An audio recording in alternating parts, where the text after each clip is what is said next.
ಗಣಪತಿ ನಮಃ.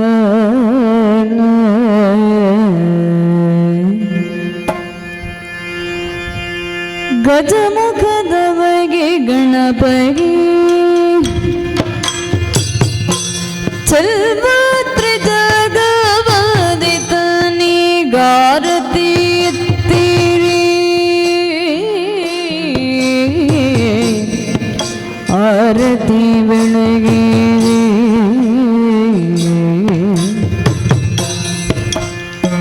ಗಜಮುಖದವಗೆ ಗಣಪತಿ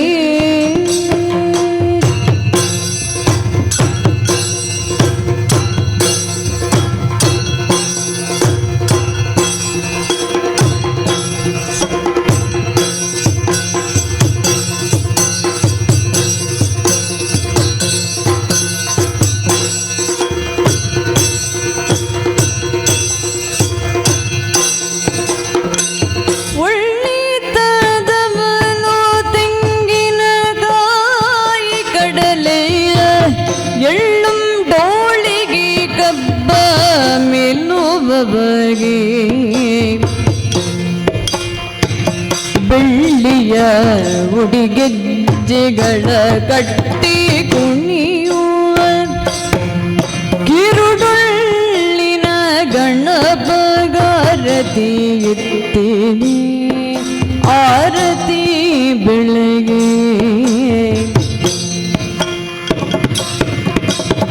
ಗಜಮುಖದವಗೆ ಗಣಪತಿ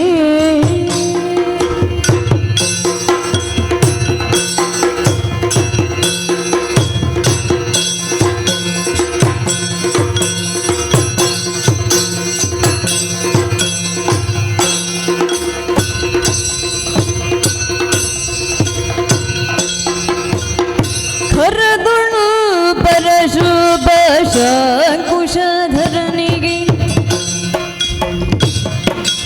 ಹರುಷದಿ ಭಕ್ತರ ಪೂರ್ವಗೆ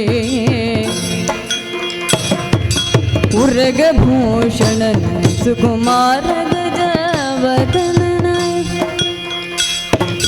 ಚರಣ ಕಮಲಗಾರತಿ ತಿರಿ ಆರತಿ ಬೆಳಗ್ಗೆ ಗಜಮುಖದವಗೆ ಗಣಪತಿ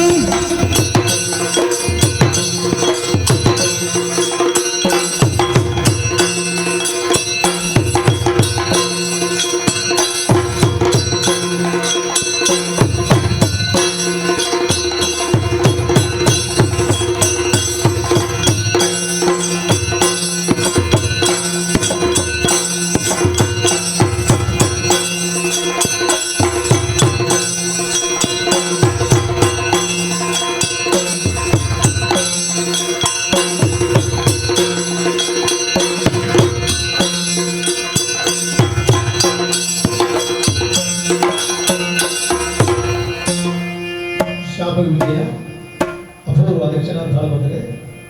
ಈ ಶಾಪ ವಿಜಯ ತಾಳಬಂದರೆಯಲ್ಲಿ ಮುಂಬೇಡ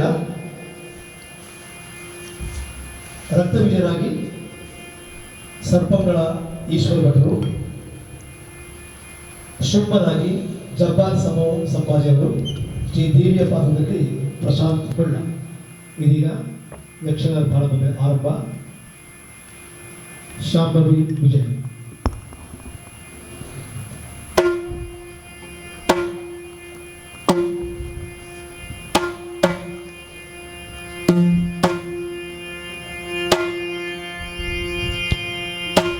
ಅಂಬರಹದಳ ನೇತ್ರಿ ಶ್ರೀ ದುರ್ಗಾಂಬಿಕೆಯ ಬಲಗೊಂಡು ಭಕ್ತಿಯುಳು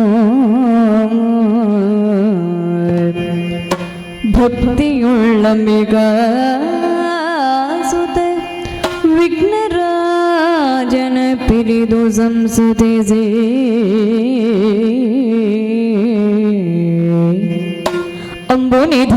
ಅಂಬುನಿಧಿಯಾತ್ಮಜಿಗೆ ಕೈ ಮುಗಿದು ಅಂಬುಜಾಸನ ವಾಣಿಯರ ಪಾದ ಮುಜಿಗೆ ಪೊಡ ಮಾಡುತ್ತ ವರ್ಣಿಪೆನಿ ಕಥಾಮೃತವ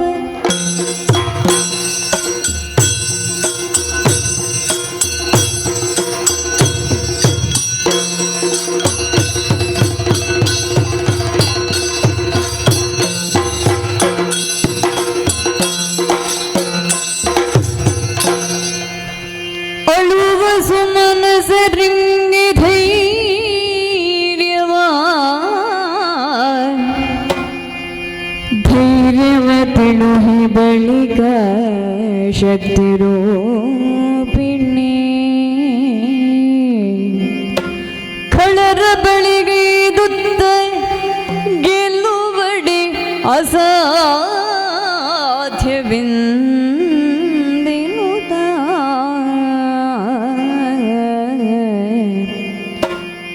ತಿಳಿದಳ ಕ್ಷಣದೊಳಗೆ ತಿಳಿದಳ ಕ್ಷಣದೊಳಗೆ ಮೋಹದ ಬಲೆಗೆ ಸಿಲುಕಿಸಿ ಮೋಹದ ಬಲಿಗೆ ಸಿಲುಕಿಸಿ ಧನುಜರೆಲ್ಲರ ಕೊಲುವ ಕಾರ್ಯವು ಸುಲಭವೆನುದರೆ ತನ್ನ ಮನದೊಳಗೆ ಯೋಚಿಸಿ ಮಹಮಾಯಿ ಎಂದು ಯೋಚಿಸಿ ಮಹಮಾಯಿ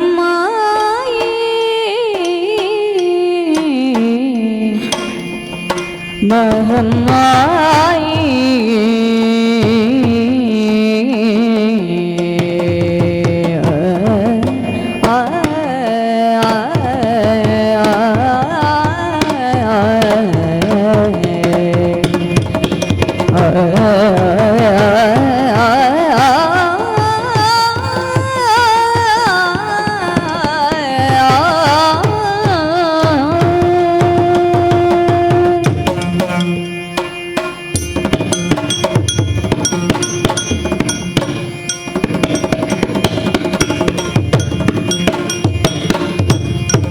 ಎಂದು ಯೋಚಿಸಿ ಮಹಮ್ಮಾಯಿ ದೈತ್ಯ ವೃಂದವ ಮೋಹಿಸಿದರಿ ದೈತ್ಯ ವೃಂದವ ಮೋಹಿಸಿದರಿ ಮಹಮ್ಮಾಯಿ ಸುಂದರಾಗವ ತಳೆದೊಂದು ಕೌಶಿಕಿಯಾಗಿ ಸುಂದರಾಗವ ತಳೆದಂದು ಕೌಶಿಕೆಯಾಗಿ ನಿಂದಳು ಮೆರೆವ ಕದಂಬವನದೊಳಂದು ಸುಂದರಾಗವ ತಳೆದಂದು ಕೌಶಿಕೆಯಾಗಿ ನಿಂದಳು ಮೆರೆವ ಕದಂಬವನದೊಳಂದು ನಿಂದಳು ಮೆರೆವ ಕದಂಬವನದೊಳಂದು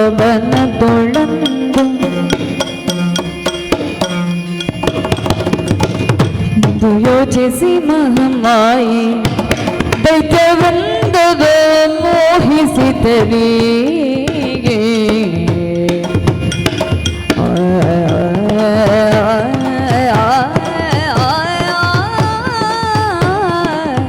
ಮಹಮ್ಮಾಯಿ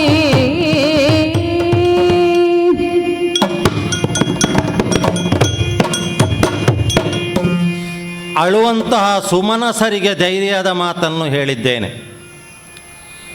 ತುಯಿನಗಿರಿಗೆ ಬಂದಂತಹ ದೇವತೆಗಳು ಕಣ್ಣೀರನ್ನು ಇಳಿಸಿದರು. ಭಕ್ತಿಯಿಂದ ಆ ವರಬಲ ಇದ್ದ ಹಾಗೆ ಅವರದ್ದಾದಂತಹ ಆ ಪುಣ್ಯ ಎಂಬಂತಹ ಆ ಸಂರಕ್ಷಣೆ ಇದೆ ಅಲ್ವೋ, ಅದರಿಂದ ಅವರು ಹೊರಗಡೆ ಬರಬೇಕು. ಪಾಪದ ಕೊಡ ತುಂಬಬೇಕು. ಅದಕ್ಕೆ ಯಾವ ರೀತಿಯಲ್ಲಿ ರಾಕ್ಷಸರನ್ನು ವಧಿಸುವುದಕ್ಕೆ ಒಂದು ವೇದಿಕೆ ಸಿದ್ಧಗೊಳಿಸಬಹುದು ಅಂತ ನನ್ನೊಳಗೆ ನಾನು ವಿಮರ್ಶಿಸಿದವಾಗ ಶೋಣಿತಾಪುರಕ್ಕೆ ಹೋಗುವುದಲ್ಲ, ಅಲ್ಲಿಂದ ಒಂದೊಂದೇ ರಾಕ್ಷಸರ ಸಂತತಿ ಈ ಕಡೆಗೆ ಬರಬೇಕು. ಎಲ್ಲಿ?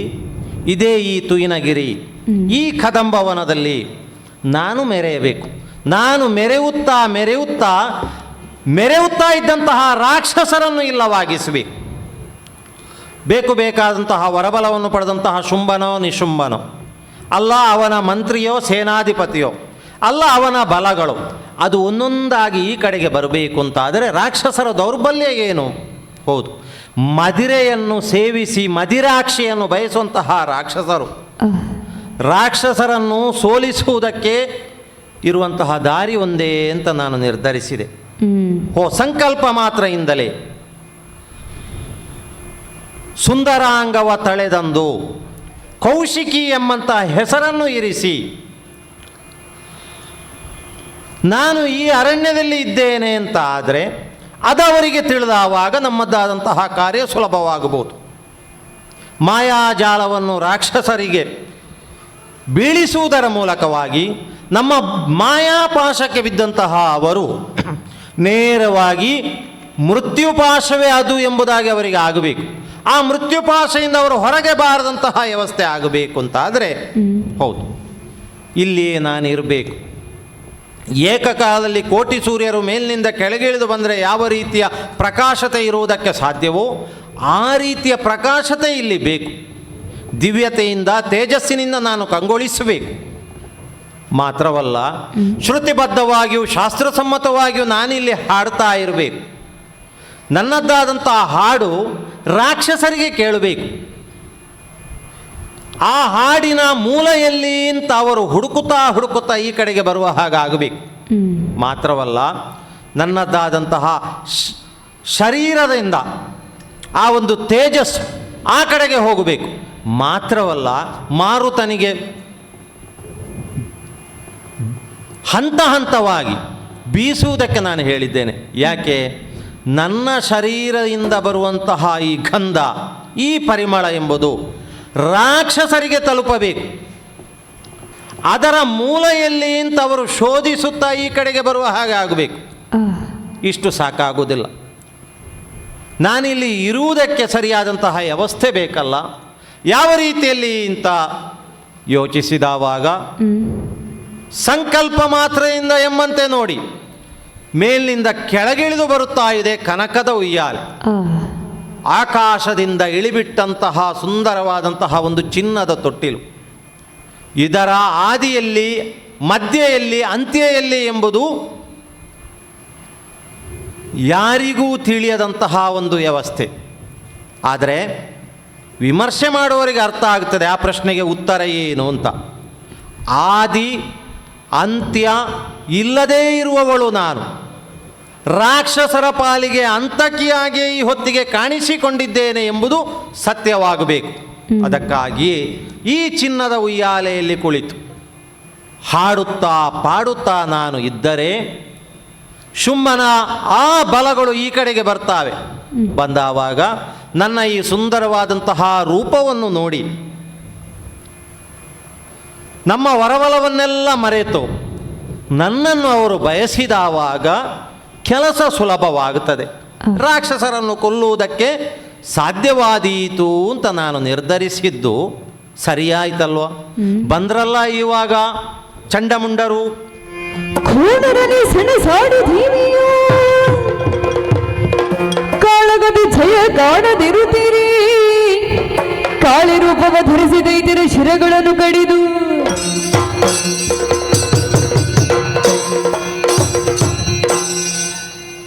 ಶುಂಭನ ಸಹೋದರರಂತೆ ಚಂಡಮುಂಡರು. ಏನೋ ಬೇಟೆಯಾಡುವುದಕ್ಕಾಗಿ ಬಂದವರು ಈ ತುಯಿನಗಿರಿಗೆ. ಕೊನೆಗೆ ನನ್ನನ್ನವರು ನೋಡಿದರು. ನೋಡಿದಂತಹ ಹೊತ್ತಿಗೆ ತಮ್ಮನ್ನು ತಾವು ಮರೆತರು. ಮದುವೆ ಆಗುವಂತಹ ವಿಚಾರವನ್ನು ಪ್ರಸ್ತಾಪ ಮಾಡಿದರು. ಮೊದಲಿಗೆ ಅವರು ಪ್ರಸ್ತಾಪ ಮಾಡಿದರು. ಅನಂತರ ಅಲ್ಲ, ನಮ್ಮ ಒಡೆಯನಾದಂತಹ ಶುಂಭ ಇದ್ದಾನೆ, ಶುಂಭನನ್ನು ಮದುವೆ ಆಗುವೆಯೋ ಎಂಬುದಾಗಿ ಕೇಳಿದರು. ಶುಂಭನಾಗಲಿ ಅಲ್ಲ ಶಂಭುವೇ ಆಗಲಿ, ಯಾರಾದರೆ ನನಗೇನು? ಯುದ್ಧದ ಮೂಲಕ ನನ್ನನ್ನು ಯಾರು ಜಯಿಸ್ತಾರೆ ಅವನನ್ನೇ ನಾನು ವರನಾಗಿ ಸ್ವೀಕರಿಸುತ್ತೇನೆ ಎಂಬುದಾಗಿ ನಾನು ಹೇಳಿ ಕಳುಹಿಸಿದೆ. ನೇರವಾಗಿ ಚಂಡಮುಂಡರು ಹೋಗಿದ್ದಾರೆ. ಶೋಣಿತಾಪುರಕ್ಕೆ ಇಲ್ಲಿಯ ವರದಿ ತಲುಪಿದೆ ಎಂಬುದಕ್ಕೆ ನಿದರ್ಶನ ಏನು ಅಂತ ಹೇಳಿದರೆ, ಶುಂಭ ಕಳುಹಿಸಿದ್ದು ಯಾರನ್ನು ಅಂತ ಹೇಳಿದರೆ ಸಂಧಾನಕ್ಕೆ ಮಂತ್ರಿಯಾದಂತಹ ಸುಗ್ರೀವನನ್ನು. ಶುಂಭ ಅತಿ ಬುದ್ಧಿವಂತ ಎಂಬುದು ಸತ್ಯವಾದಂತಹ ವಿಚಾರವೇ. ನಾನೇನೋ ಯುದ್ಧವನ್ನು ಬಯಸಿದೆ, ಪಂಥಾಹ್ವಾನವನ್ನು ನೀಡಿದೆ. ಆದರೆ ಯುದ್ಧಕ್ಕೆ ಶುಂಭ ಮನ ಮಾಡಲಿಲ್ಲಲ್ವಾ? ಸಂಧಾನದ ಬೆಸುಗೆಯನ್ನು ಅವನು ಬೆಸೆಸಿದ. ಬಂದನಲ್ಲ ಸುಗ್ರೀವ. ಶುಂಭನ ಆಳಾಗಿ ಬಂದವನು ಸುಗ್ರೀವ. ಸುಗ್ರೀವ ಹೇಳಿದಂತಹ ವಿಚಾರ ಒಂದೊಮ್ಮೆಗೆ ನಗುವನ್ನು ನಾನು ಪ್ರಕಟಪಡಿಸಿದೆ. ನನ್ನ ನಗು ಎಂಬುದೇ ಆತನ ಪಾಲಿಗೆ ದಗೆಯಾಯಿತು, ಇಲ್ಲಿ ಮರಣವನ್ನು ಹೊಂದಿದ. ಆದರೆ ಸಂಧಾನಕ್ಕಾಗಿ ಬಂದಂತಹ ಸುಗ್ರೀವನನ್ನು ವಧಿಸುವುದೋ ಆತನಿಗೆ ಶಿಕ್ಷಿಸುವುದೋ ಅದು ರಾಜಧರ್ಮ ಅಲ್ಲ ಎಂಬಂತಹ ಕಾರಣದಿಂದಾಗಿಯೇ ಮತ್ತೆ ಕರುಣಾರಸವನ್ನು ಬೀರುವುದರ ಮೂಲಕವಾಗಿ ಆತನನ್ನು ಎಬ್ಬಿಸಿದೆ. ಯಾವ ಶುಂಭನ ಆಳಾಗಿ ಬಂದಂತಹ ಆತ ದೇವಿದಾಸನಾಗಿ ನನ್ನ ಆಳಾಗಿ ಮತ್ತೆ ಶೋಣಿತಾಪುರಕ್ಕೆ ಹೋಗುವ ಹಾಗೆ ನಾನು ಮಾಡಿದೆ. ಯುದ್ಧದ ಮೂಲಕವೇ ಶುಂಭ ಗೆಲ್ತಾನೆಂತಾದರೆ ಅದೇ ನನ್ನದ್ದಾದಂತಹ ಪಣ, ಆತನನ್ನು ಮದುವೆ ಆಗುತ್ತೇನೆ, ಈ ಸಂಧಾನ ಎಲ್ಲ ಸರಿಯಾದದ್ದಲ್ಲ, ನೀನು ಹೋಗಿ ಹೇಳು ಎಂಬುದಾಗಿ ನಾನು ಕಳುಹಿಸಿದೆ ಸುಗ್ರೀವನನ್ನು. ಸುಗ್ರೀವ ಇಲ್ಲಿಂದ ನನ್ನ ಭಜನೆ ಮಾಡ್ತಲೇ ಹೋಗಿದ್ದಾನೆ. ಮುಂದೆ ನೋಡಿ, ಬಂದವನು ಯಾರು ಅಂತ ಹೇಳಿದರೆ ಧೂಮ್ರಾಕ್ಷ.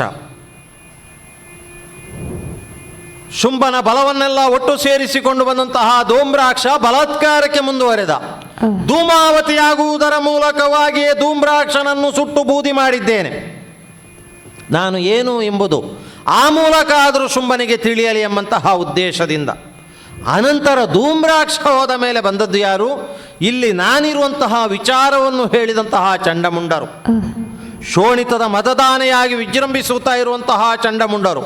ಯುದ್ಧವನ್ನು ಮಾಡಿದ್ರಲ್ಲ, ವಿಧಾತನಿಂದ ಬೇಕಾದಂತಹ ವರಬಲವನ್ನು ಪಡೆದವರಲ್ವ, ಇದಿರಾದ ಆದಾಟರನ್ನು ಸೋಲಿಸಬಲ್ಲಂತಹ ಗದೆಯನ್ನೇ ಹಿಡಿದು ಅವರು ಮುಂದುವರಿದರು ಅಂತಾದರೆ ಅವರನ್ನು ಹಿಮ್ಮೆಟ್ಟಿಸಬಲ್ಲಂತಹ ಒಬ್ಬನೇ ಒಬ್ಬ ಪರಾಕ್ರಮಿ ಪ್ರಪಂಚದಲ್ಲಿಲ್ಲ. ಅಂತಹ ಚಂಡಮುಂಡರು ಯುದ್ಧವನ್ನು ಮಾಡಿದರು. ಮಹಾಕಾಳಿ ಆಗುವುದರ ಮೂಲಕವಾಗಿ ಚಂಡಮುಂಡರ ತಲೆಯನ್ನು ಕತ್ತರಿಸಿದೆ. ಇದೇ ಕದಂಬವನದಲ್ಲಿ ಚೆಂಡನಾಡಿದೆ. ಇನ್ನು ಏನಾಗಬೇಕು? ಹಾಗಾದರೆ ಯಾವ ಸುಗ್ರೀವ ನನ್ನ ಆಳಾದ ಅಲ್ಲ, ಧೂಮ್ರಾಕ್ಷ ನನ್ನ ಧೂಮಾವತಿಯಾಗಿ ಕೊಂದೆ, ಚಂಡಮುಂಡರನ್ನು ಮಹಾಕಾಳಿಯಾಗಿ ಕೊಂದವಳು ನಾನು. ಇನ್ನು ಯಾರಿದ್ದಾರೆ? ಶುಂಭನೋ ನಿಶುಂಭನೋ ಅಲ್ಲ, ಅವನ ಅತಿ ಬಲಾನ್ವಿತವಾದಂತಹ ಬಲಗಳು ಇದೆಯೋ?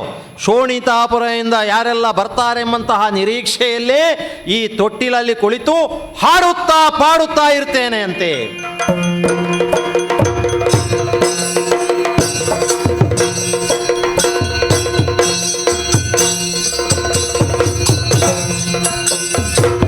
ಚಂಡಮುಂಡರ ತಲೆಯ ಚಂಡ ನೋಡಿದ ವಾರ್ತೆಯೋ,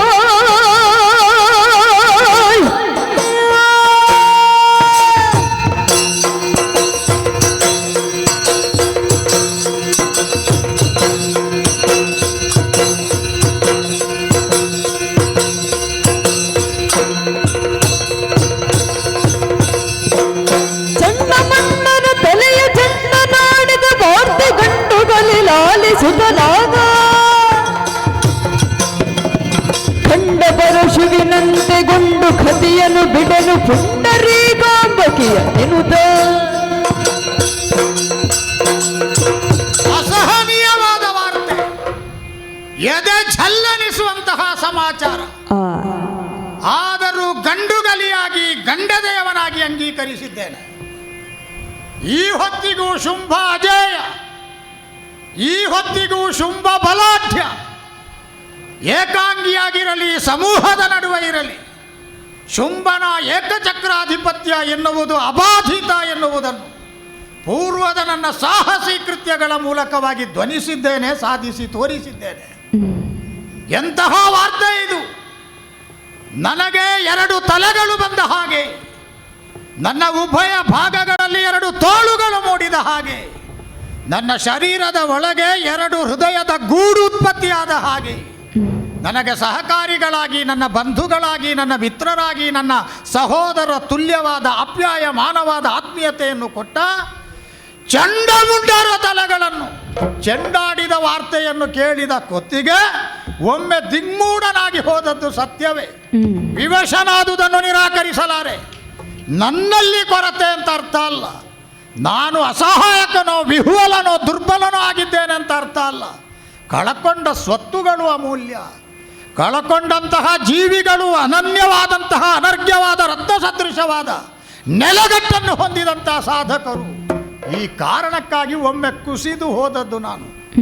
ಆದರೂ ಇಲ್ಲಿಯವರೆಗೆ ಈ ಶೋಣಿತಾಪುರದಲ್ಲಿ ಯಾವ ಕಾರಣಕ್ಕೂ ಉಂಟಾಗದ ತಳಮಳ, ಕ್ಷೋಭೆ, ಕಸಿವಿಸಿ ಹೆಣ್ಣೊಬ್ಬಳ ಕಾರಣದಿಂದ ಸೃಷ್ಟಿಯಾಯಿತು ಅಂತ ಆದರೆ ಬಳಿರೆ ಚೋದ್ಯವೇ ಇದೊಂದು ಒಗಟಾಗಿ ಹೋಯಿತಲ್ಲ, ಜಿಜ್ಞಾಸೆಯಾಗಿ ಹೋಯಿತಲ್ಲ, ಒಡೆಯಲಾಗದ ರಹಸ್ಯದ ಬುರುಡೆಯಾಗಿ ಹೋಯಿತಲ್ಲ. ಈ ಸಲ ಇದನ್ನು ಶೋಧಿಸದೆ ಬಿಡುವುದಕ್ಕಿಲ್ಲ. ಸುಗ್ರೀವನ ಮೂಲಕವಾಗಿ ಕಳುಹಿದ ನೀತಿಯ ಮಾತುಗಳನ್ನು ಧಿಕ್ಕರಿಸಿ ನನ್ನ ಸೇವಾರ್ಥಧಾರನಾಗಿ ಅಲ್ಲಿಗೆ ಹೋದವನನ್ನು ಪರಿವರ್ತನೆ ಮಾಡಿ ದೇವಿ ದಾಸನನ್ನಾಗಿ ಪಲ್ಲಟಗೊಳಿಸಿ ನನ್ನ ಕಡೆಗೆ ಕಳುಹಿದ ಹೆಣ್ಣಿನ ಸೊಕ್ಕನ್ನು ಒರೆಯುವುದಕ್ಕಾಗಿ ಧೂಮ್ರಾಕ್ಷನನ್ನು ಕಳುಹಿದರೆ ಅವನಿಗೂ ಪ್ರಾಯಶ್ಚಿತ್ತ ಆಯಿತು, ಬಿಟ್ಟು ಬಿಡೋಣ. ಆದರೆ ಚಂಡಮುಂಡರ ಸಾವನ್ನು ಅರಗಿಸಿಕೊಳ್ಳುವುದಕ್ಕೆ ಗಂಡುಗಲಿಯಾದ ಶುಂಭನಿಗಾದರೂ ಅರೆಕ್ಷಣಕ್ಕೆ ಸಾಧ್ಯವಾಗದಂಥ ದುಸ್ಥಿತಿ, ಹೀನಾಯವಾದ ಪರಿಭವದ ಹೊತ್ತಿದು. ಆದರೂ ನಾನು ಒಂಟಿ ಎನ್ನುವ ನೆಲೆಯಿಂದ ಬಲಾಢ್ಯ ಎನ್ನುವುದನ್ನು ಯಾವ ಕಾರಣಕ್ಕೂ ಬಿಟ್ಟು ಕೊಡುವ ಹಾಗಿಲ್ಲ. ಈ ಪಂಥವನ್ನು ಉತ್ತರಿಸಬೇಕು. ತುಹಿನಾದ್ರಿಯ ತಪ್ಪಲಿನಲ್ಲಿ ಕದಂಬ ವನದ ನಡುವೆ ದಟ್ಟವಾಗಿ ಬೀರಲ್ಪಟ್ಟಂತ ಮಾಯೆಯ ಪರದೆಯನ್ನು ಎತ್ತಬೇಕು. ಮಾಯಾ ಜಾಲದ ಮೂಲವನ್ನು ಶೋಧಿಸಬೇಕು. ಗಾಢವಾಗಿ ಗೂಢವಾಗಿ ಲೀಲೆಯಿಂದ ವಿಶಿಷ್ಟವಾದಂತಹ ಉಯ್ಯಾಲೆಯಲ್ಲಿ ಆಂದೋಲನಗೈಯುತ್ತಿರುವಂತಹ ಆ ಬಲೆ ಬಲೆ ಎನ್ನುವ ಹಾಗಿನ ಸಾಹಸದ ಉದ್ಯಮವನ್ನು ತೋರಿದ್ಲಲ್ಲ. ಹಾಗಾದರೆ ಈಗ ನಾನು ಶೋಧಿಸಬೇಕಾದ ಸ್ಥಿತಿ. ಆಗ ಸುಗ್ರೀವನಲ್ಲಿ ಹೇಳಿದ್ದಿತ್ತು, ಅಮ್ಮಮ್ಮ ವನಿತೆ ವೈರವನ್ನು ಯಾಕೆ ಬಯಸ್ತಾಳೆ? ಯಾಕಪ್ಪ ಹೆಣ್ಣಿಗೆ ಭೂಷಣ ಪ್ರಾಯವಲ್ಲದ ಒಪ್ಪಿಗೆ ಆಗದಂಥ ರಣವನ್ನು ಬಯಸ್ತಾಳೆ? ಅವಳನ್ನು ಗೆದ್ದವಳನ್ನೇ ವರಿಸ್ತೇನೆ ಎನ್ನುವ ಹಠ ಯಾಕೆ? ಸಂಧಾನ ಮಾಡಿ ಬರು, ಒಳ್ಳೆಯದಾಗಲಿ, ಕರ್ಕೊಂಡು ಬಾ ಅವಳನ್ನು ಅಂತ ಕಳುಹಿದರೆ ಪರಾಕ್ರಮದ ಎನ್ನುವ ಹಾಗೆ ಇರುವ ಪರಾಕ್ರಮಕ್ಕೆ ಪ್ರತಿರೂಪವಾಗಿರುವ ಶುಂಭನಿಗೆ ಪ್ರತಿರೋಧವನ್ನು ಒಡ್ಡಿದ್ಲಲ್ಲ. ಶುಂಭನಾದರೇನು ತನಗೆ ಶಂಭುವಾಗಲಿ ತಾನೇಮಿಗೆ ಅಂಬನೆಸದು ಎನ್ನ ಒಡಲನ್ನು ಗೆಲ್ಲದಿದ್ದರೆ ಒಡಂಬಡದಯ್ಯ ಮನ ನಿನ್ನ ಸೊಕ್ಕು ಮುರಿಯದೆ ಹೋದರೆ ಎಲೆಗೆ ಹೆಣ್ಣೆ. ನಾನು ಶುಂಭ ಅಂತ ತಿಳಿಬೇಡ, ನಿಶುಂಭನಿಗಣ್ಣ ಅಂತ ತಿಳಿಬೇಡ. ಧನುಕುಮಾರಕ ಶುಂಭ ದಾನವ ಅನುಜನಾದ ನಿಶುಂಭ ಸಹಿತದಲ್ಲಿ ಶೋಣಿತದ ಜನಪದಲ್ಲಿ ಬೆಳಗಿ ಬಾಳಿದ್ದು ಸುಳ್ಳು ಅಂತ ತಿಳ್ಕೊಂಡೆಯ.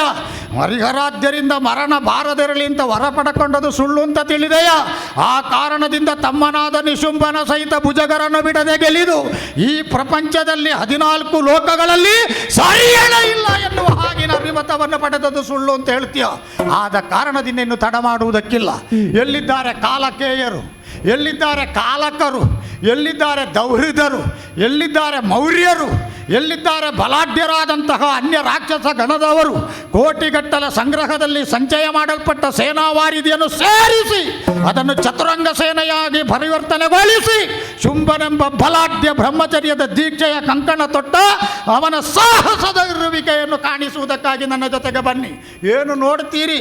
ಕಹಳ ರವ ಮೊಳಗಲಿ, ತಮ್ಮಟಗಳ ಶಬ್ದ ಆಕಾಶವನ್ನು ಭೇದಿಸಲಿ, ವಾದ್ಯ ಎನ್ನುವುದು ಎಂಥವರ ಕಿವಿಯನ್ನು ಗಡ ಚಿಕ್ಕಿಸಲಿ. ಈ ಹೊತ್ತಿಗೆ ನೇರವಾಗಿ ತುಹಿನಾದ್ರಿಯ ಕಡೆಗೆ ಸಾಗೋಣ ಸಾಗೋಣ.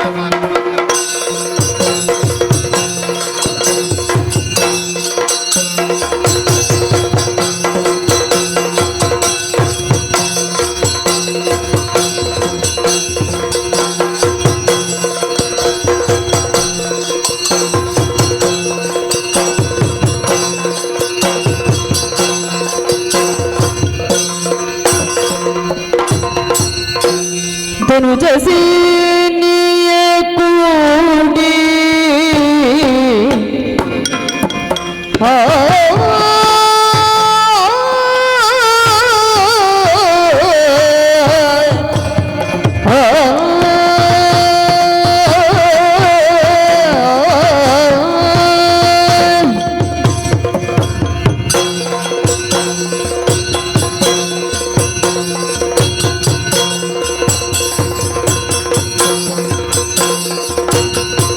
ಧನುಜಸಿ ನೀಯೇ ಕೂಡಿ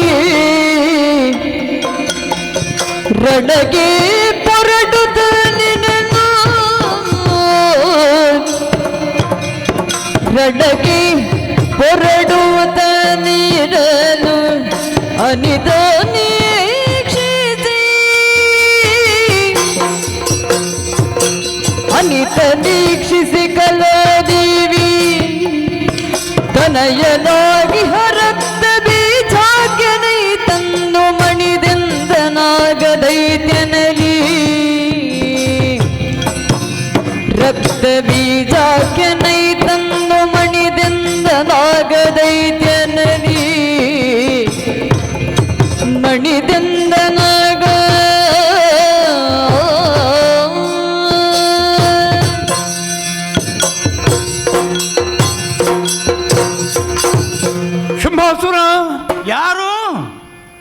ಕಲಾದೇವಿಯ ಮಗ, ನನ್ನ ಸೋದರಳಿಯ ರಕ್ತಬೀಜ. ಹೀಗೆ ಮಾರಯ್ಯ, ಬಂದೆ.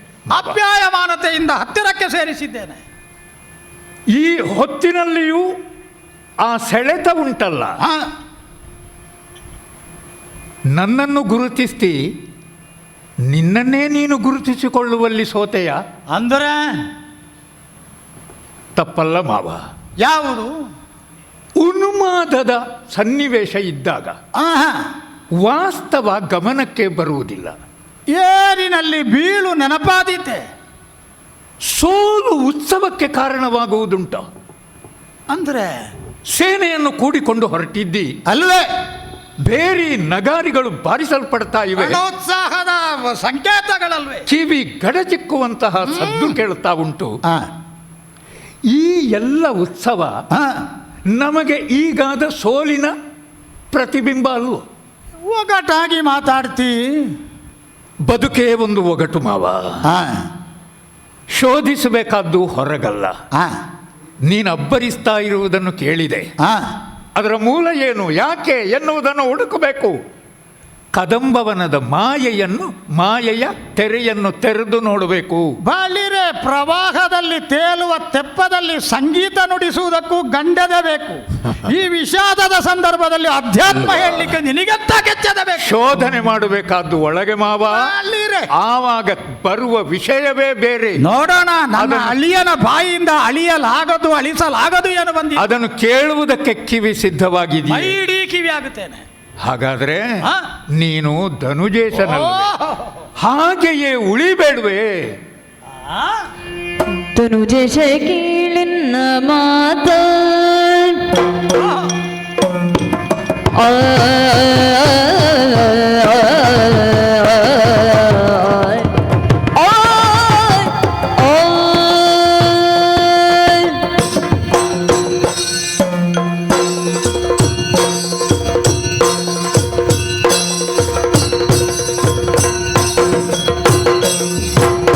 ಧನುಜೇಶ ಕೀಳಿನ ಮಾತ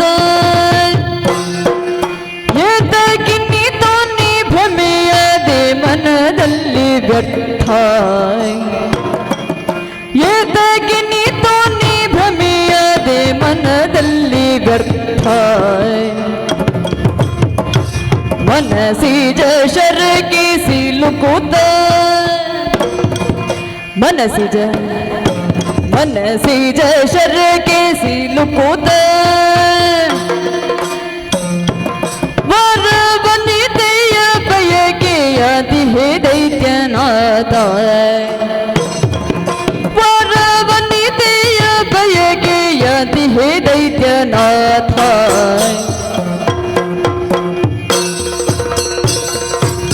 ಧನುಜೇಶ ಕೀಳಿನ ಮಾತ ಎದಗಿನ್ನಿತು ನೀ ಭ್ರಮೆಯದೆ ಮನದಲ್ಲಿ ವ್ಯರ್ಥ. ಆ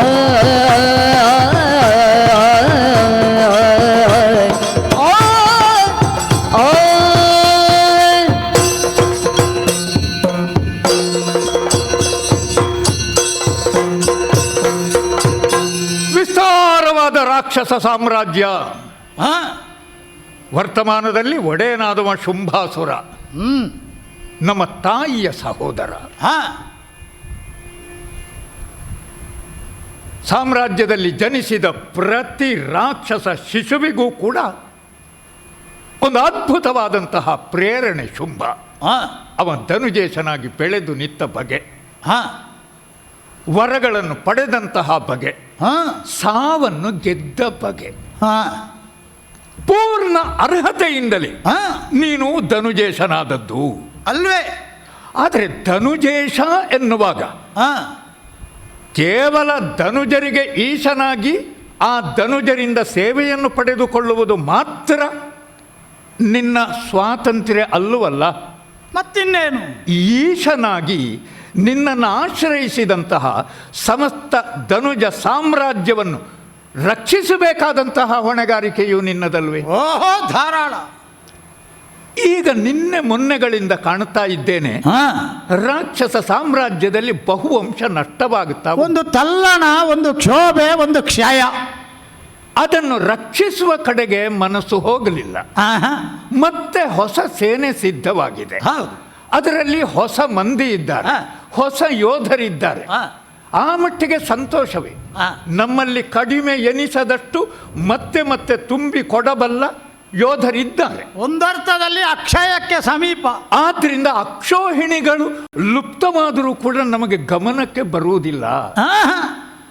ಆದರೆ ಧನುಜೇಶನಾದವನಿಗೆ ಗಮನಕ್ಕೆ ಬರಬೇಡವೆ. ಬರಬೇಕು. ಧನುಜೇಶನಾದವನು ತನ್ನ ಪ್ರಜೆಗಳ ಕೊನೆಯ ಸಾಲಿನಲ್ಲಿ ನಿತ್ತವನ ಮೇಲೂ ಗಮನವನ್ನು ಹರಿಸಬೇಡವೆ. ಆ ಕೊಟ್ಟ ಕೊನೆಯ ವ್ಯಕ್ತಿತ್ವದ ವಿಕಸನವೇ ನಮ್ಮ ಆತ್ಯಂತಿಕವಾದಂತಹ ಉದ್ದೇಶ ಅಲ್ವೇ? ನಿನಗಿರುವಂತಹ ಮಂತ್ರಿಗಳು, ಆ. ನಿಮಗಿರುವಂತಹ ಸೇನಾಪತಿಗಳು, ಆ. ನಿಮಗಿರುವಂತಹ ಸೇನಾ ಬಲ, ಆ. ಇದೆಲ್ಲ ನಿಮ್ಮ ಸಂಸಾಧನಗಳು ಹೌದಷ್ಟೇ. ಓಹೋ. ಈ ಸಂಸಾಧನಗಳನ್ನು ಬಳಸಿಕೊಂಡು ಆ. ರಾಕ್ಷಸ ಸಾಮ್ರಾಜ್ಯವನ್ನು ಸ್ಥಾಪಿಸಿದ್ದು ಮತ್ತು ಬೆಳೆಸಿದ್ದು. ಹಾ. ಈಗ ಅದೇ ನಮ್ಮ ಸರ್ವ ಸಂಸಾಧನಗಳು, ಅಂದರೆ ನಮ್ಮ ಆಡಳಿತ ಯಂತ್ರ. ಹಾ. ಈಗ ಕೆಲವು ಸಮಯದಿಂದ ಈಚೆಗೆ ಬಳಕೆಯಾಗುವುದು ಯಾವ ವಿಷಯಕ್ಕೆ? ಹೆಣ್ಣೊಬ್ಬಳ ಮೂಲ ಏನು, ಹೆಣ್ಣೊಬ್ಬಳ ಪಂಥ ಯಾಕೆ ಪ್ರಶ್ನಿಸುವುದಕ್ಕೆ. ಇದು ವಿಷಯವಪ್ಪ. ಒಂದು ರಾಕ್ಷಸ ಸಾಮ್ರಾಜ್ಯದ ಮಹಾಸಭೆ, ಹಾ. ಆ ಸಭೆ ಇರುವುದು ಹಾ. ಇಂತಹ ಒಂದು ಕ್ಷುಲ್ಲಕವಾದ ವಿಷಯದ ಬಗ್ಗೆ ಚರ್ಚಿಸುವುದಕ್ಕೋ ಅದನ್ನು ತಿಳಿಯುವುದಕ್ಕೋ ಹೇಳು. ನಾವು ಆ ಕುರಿತು ಹೆಜ್ಜೆ ಇಡುತ್ತೇವೆ ಅಂತಾದರೆ ನಡೀಬೇಕಾದಂತಹ ದಾರಿಯಲ್ಲಿ ನಾವು ನಡೆಯುತ್ತಾ ಇಲ್ಲ ಎನ್ನುವುದಲ್ವೇ ಅರ್ಥ. ಓಹೋ. ಹಾಗಾದರೆ ಮನುಷ್ಯನಾದವನು ತಾನು ನಡೀಬೇಕಾದಂತಹ ದಾರಿಯಲ್ಲಿ ಯಾವಾಗ ನಡೆಯುವುದಿಲ್ಲ? ಹಾ. ಅವನ ಮನಸ್ಸು ಭ್ರಮೆಗೊಳಗಾದಾಗ. ಮಾನವ ಲೋಕಕ್ಕೆ ಅದು ಸಹಜ. ಮನಸ್ಸು ಭ್ರಮೆಗೊಳಗಾದಾಗ ಹಾ. ಅದರ ಜೊತೆಗೆ ದಿಶಾಭ್ರಮವೂ ಉಂಟಾಗುತ್ತದೆ. ಉಂಟಾಗ್ತದೆ. ದಿಶಾ ಅಂದ್ರೆ ದಿಕ್ಕು ಯಾವುದು ಅಂತ ಗೊತ್ತಾಗುವುದಿಲ್ಲ ಅಂತ ಆಹಾ. ಅರ್ಥ ಅಲ್ಲ. ನಾವು ನಡಿಬೇಕಾದ ದಿಕ್ಕು ಯಾವುದು ಅಂತ ಲಕ್ಷ್ಯ ಗೊತ್ತಾಗದೆ ಇರುವಂತ ಮಾರ್ಗದ ತುದಿ. ಹಾ, ನಿನಗೆ ಆ ಬಗೆಯದಾದಂತಹ ಭ್ರಮೆ ಹೇಗೆ ಗುರುತಿಸಿದೆ? ನಿನ್ನ ಮನಸ್ಸು ಭ್ರಮೆಗೊಳಗಾಗಿದೆ. ಹಾ. ಆ ಕಾರಣದಿಂದ ನಿನ್ನ ವ್ಯವಹಾರಗಳು ಕೂಡ ದಿಕ್ಕು ತಪ್ಪಿ ಸಾಗುತ್ತಾ ಇದ್ದಾವೆ. ಆಡು ಅಥವಾ ಅಜವೊಂದು ತಲೆ ಅಲ್ಲಾಡಿಸಿದ್ರೆ ಅದು ವಿಷಯ ಅಲ್ಲ. ಹಾ. ಆನೆ ಮೇಲೆ ಕೆಳಗೆ ತಲೆ ಅಲ್ಲಾಡಿಸ್ತದೆ ಅಂತ ಅದರ ಆಧಾರ ಬೇಡವೋ, ಅದಕ್ಕೆ ಸಂಬಂಧಪಟ್ಟ ಸೂಕ್ಷ್ಮ ವಿಷಯಗಳು ಬೇಡವೋ? ಹೌದು. ಇದು ಶುಂಭನಲ್ವೇನೋ ನೀನು ವ್ಯಾಖ್ಯಾನಿಸು. ಹೌದೌದು. ಆಧಾರಗಳು ಬೇಡವೆ ಅದಕ್ಕೆ? ಹೌದು, ಶುಂಭನೇ ಹೌದಾದರೂ ಹಾ. ಆನೆಯಾಗಿ ಬೆಳೆದವ, ಹಾ. ಆನೆ ನಡೆದಲ್ಲಿ ಹೊಸ ದಾರಿ ಉಂಟಾಗುತ್ತದೆ. ಹೌದು, ಹಾ. ಆದರೆ ಆ ದಾರಿ ಉಳಿದವರಿಗೆ ಆದರ್ಶವಾಗಬೇಕು ಹೊರತು ಕೆಲವೊಮ್ಮೆ ಆನೆಯ ಪಾದಗಳ ಮೇಲೆ ಕಾಲಿಡುವುದಕ್ಕೆ ಸಾಧ್ಯವಾಗದ ಸಣ್ಣ ಪುಟ್ಟ ಹೆಜ್ಜೆ ಎದ್ದಿರ್ತದೆ, ಬದಿಗೋಗ್ಲಿ. ಯಾವಾಗ ನಿನ್ನ ಸಹೋದರರ ಮೂಲಕವಾಗಿ ಹಾ. ನಿನಗೆ ಕದವಂಬ ವನದಲ್ಲಿ ಹಾ. ಲೋಕೋತ್ತರ ಸುಂದರಿಯಾದವಳೊಬ್ಬಳು ಇದ್ದಾಳೆ ಎನ್ನುವಂತಹ ವಾರ್ತೆ ಬಂತು, ಹೌದು. ಆ ಕ್ಷಣಕ್ಕೆ ಹಾ. ಮಂತ್ರಿ, ಮಹಾಮಂತ್ರಿ ಸುಗ್ರೀವ ರಾಜಕೀಯದಲ್ಲಿ ಸಲಹೆ ಸೂಚನೆಗಳನ್ನು ಕೊಟ್ಟು ನಿನ್ನ ಅಭ್ಯುತ್ಥಾನಕ್ಕೆ ಈವರೆಗೂ ಶ್ರಮಿಸ್ತಾ ಇದ್ದ. ಮುಪ್ಪಿನ ಧುರೀಣ ಅವನನ್ನು ನೀನು ಬಳಸಿಕೊಂಡದ್ದು ಯಾವುದಕ್ಕ? ಸಂಧಾನಕ್ಕೆ. ಒಂದು ಹೋರಾಟದ ಸಂಧಾನವು ವಿಷಯ ಬೇರೆ, ಮದುವೆಯ ಸಂಧಾನಕ್ಕೆ ಬಳಸಿಕೊಂಡದ್ದಲ್ಲವೇ? ತನ್ನ ಸೂಕ್ಷ್ಮವಾದ, ತನ್ನ ನಯವಾದ, ತನ್ನ ಲಾವಣ್ಯದ ಮೈಯನ್ನು, ಮನಸ್ಸನ್ನು ನಷ್ಟ ಮಾಡಿಕೊಳ್ಳುವುದು ಬೇಡ ಅಂತ ಹೇಳುವ ಸೂಚನೆಯನ್ನು ಹೆಣ್ಣಿಗೆ ಕೊಟ್ಟು ಒಂದು ಜೀವವನ್ನು ಬುದ್ಧದಯಾಪರತೆಯಿಂದ ಉಳಿಸುವ ಸಂಧಾನ ಅಸೂಕ್ಷ್ಮವಾದುದೇ, ಲಘುವಾದುದೇ. ಅದೊಂದು ಕ್ರಮದಲ್ಲಿದ್ರೆ, ನಮ್ಮ ಮರ್ಯಾದೆಗೆ ತಕ್ಕುದಾಗಿದ್ರೆ ಅದೆಲ್ಲವೂ ಒಪ್ಪತಕ್ಕಂತಹ ವಿಷಯವೇ. ನಿನ್ನಂತಹ ಒಬ್ಬ ಸಾಮ್ರಾಜ್ಯದ ಅಧಿಕಾರಿಗೆ, ಶುಂಭಾಸುರನಿಗೆ ವಿವಾಹವಾಗಬೇಕು ಅಂತಂದ್ರೆ ನೀನು ಹುಡುಕಿಕೊಂಡು ಹೋಗುವುದ? ಹೆಣ್ಣು ತಾನಾಗಿ ನಿನ್ನನ್ನು ಹುಡುಕಿಕೊಂಡು ಬರಬೇಡುವ? ನಮ್ಮ ಲೋಕದ ಮಾತೇ ಉಂಟು. ಒಬ್ಬ ಯೋಗ್ಯತಾವಂತನಾದ ವರ ಅವ ಹುಡುಕುತ್ತಾ ಹೋಗಬಾರದು. ಹಾಗೆ ಹೋದ್ರೆ ಅವನ ಘನಸ್ಥಿಕೆಗೆ ಅದು ಕಡಿಮೆ. ಕನ್ಯಾ ಪಿತೃಗಳು ತಾವಾಗಿ ಬಂದು ಹೆಣ್ಣು ಮಕ್ಕಳನ್ನು ಕೊಡುವುದಕ್ಕೆ.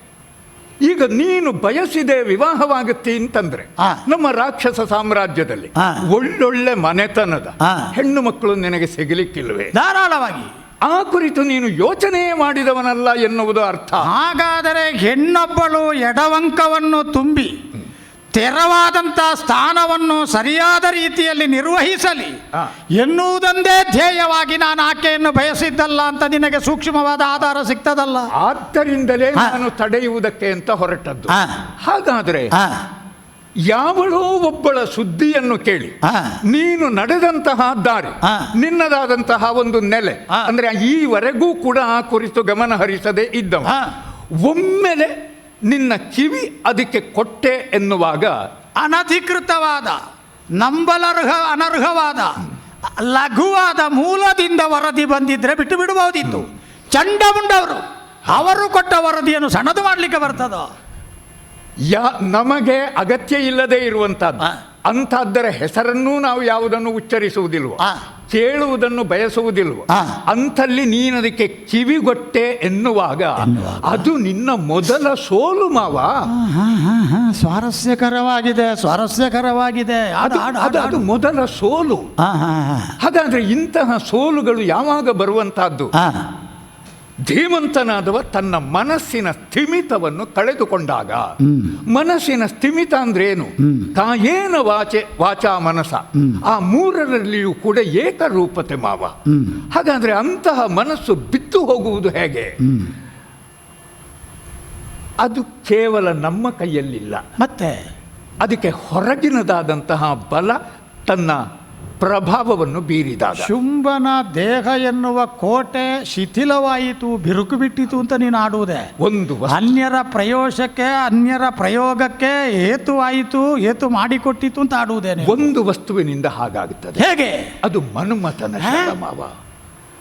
ಎಂತಹವನೇ ಆಗಲಿ, ಹೋರಾಟದ ಕ್ಷೇತ್ರದಲ್ಲಿ ಧನುಸ್ಸಿಗೆ ಜೋಡಿಸುವ ಲೋಹದ ಶರಗಳು ಲಕ್ಷ ಅಲ್ಲ ಕೋಟಿಯನ್ನು ಎದೆ ಕೊಟ್ಟು ಎದುರಿಸಿ ಅನವ.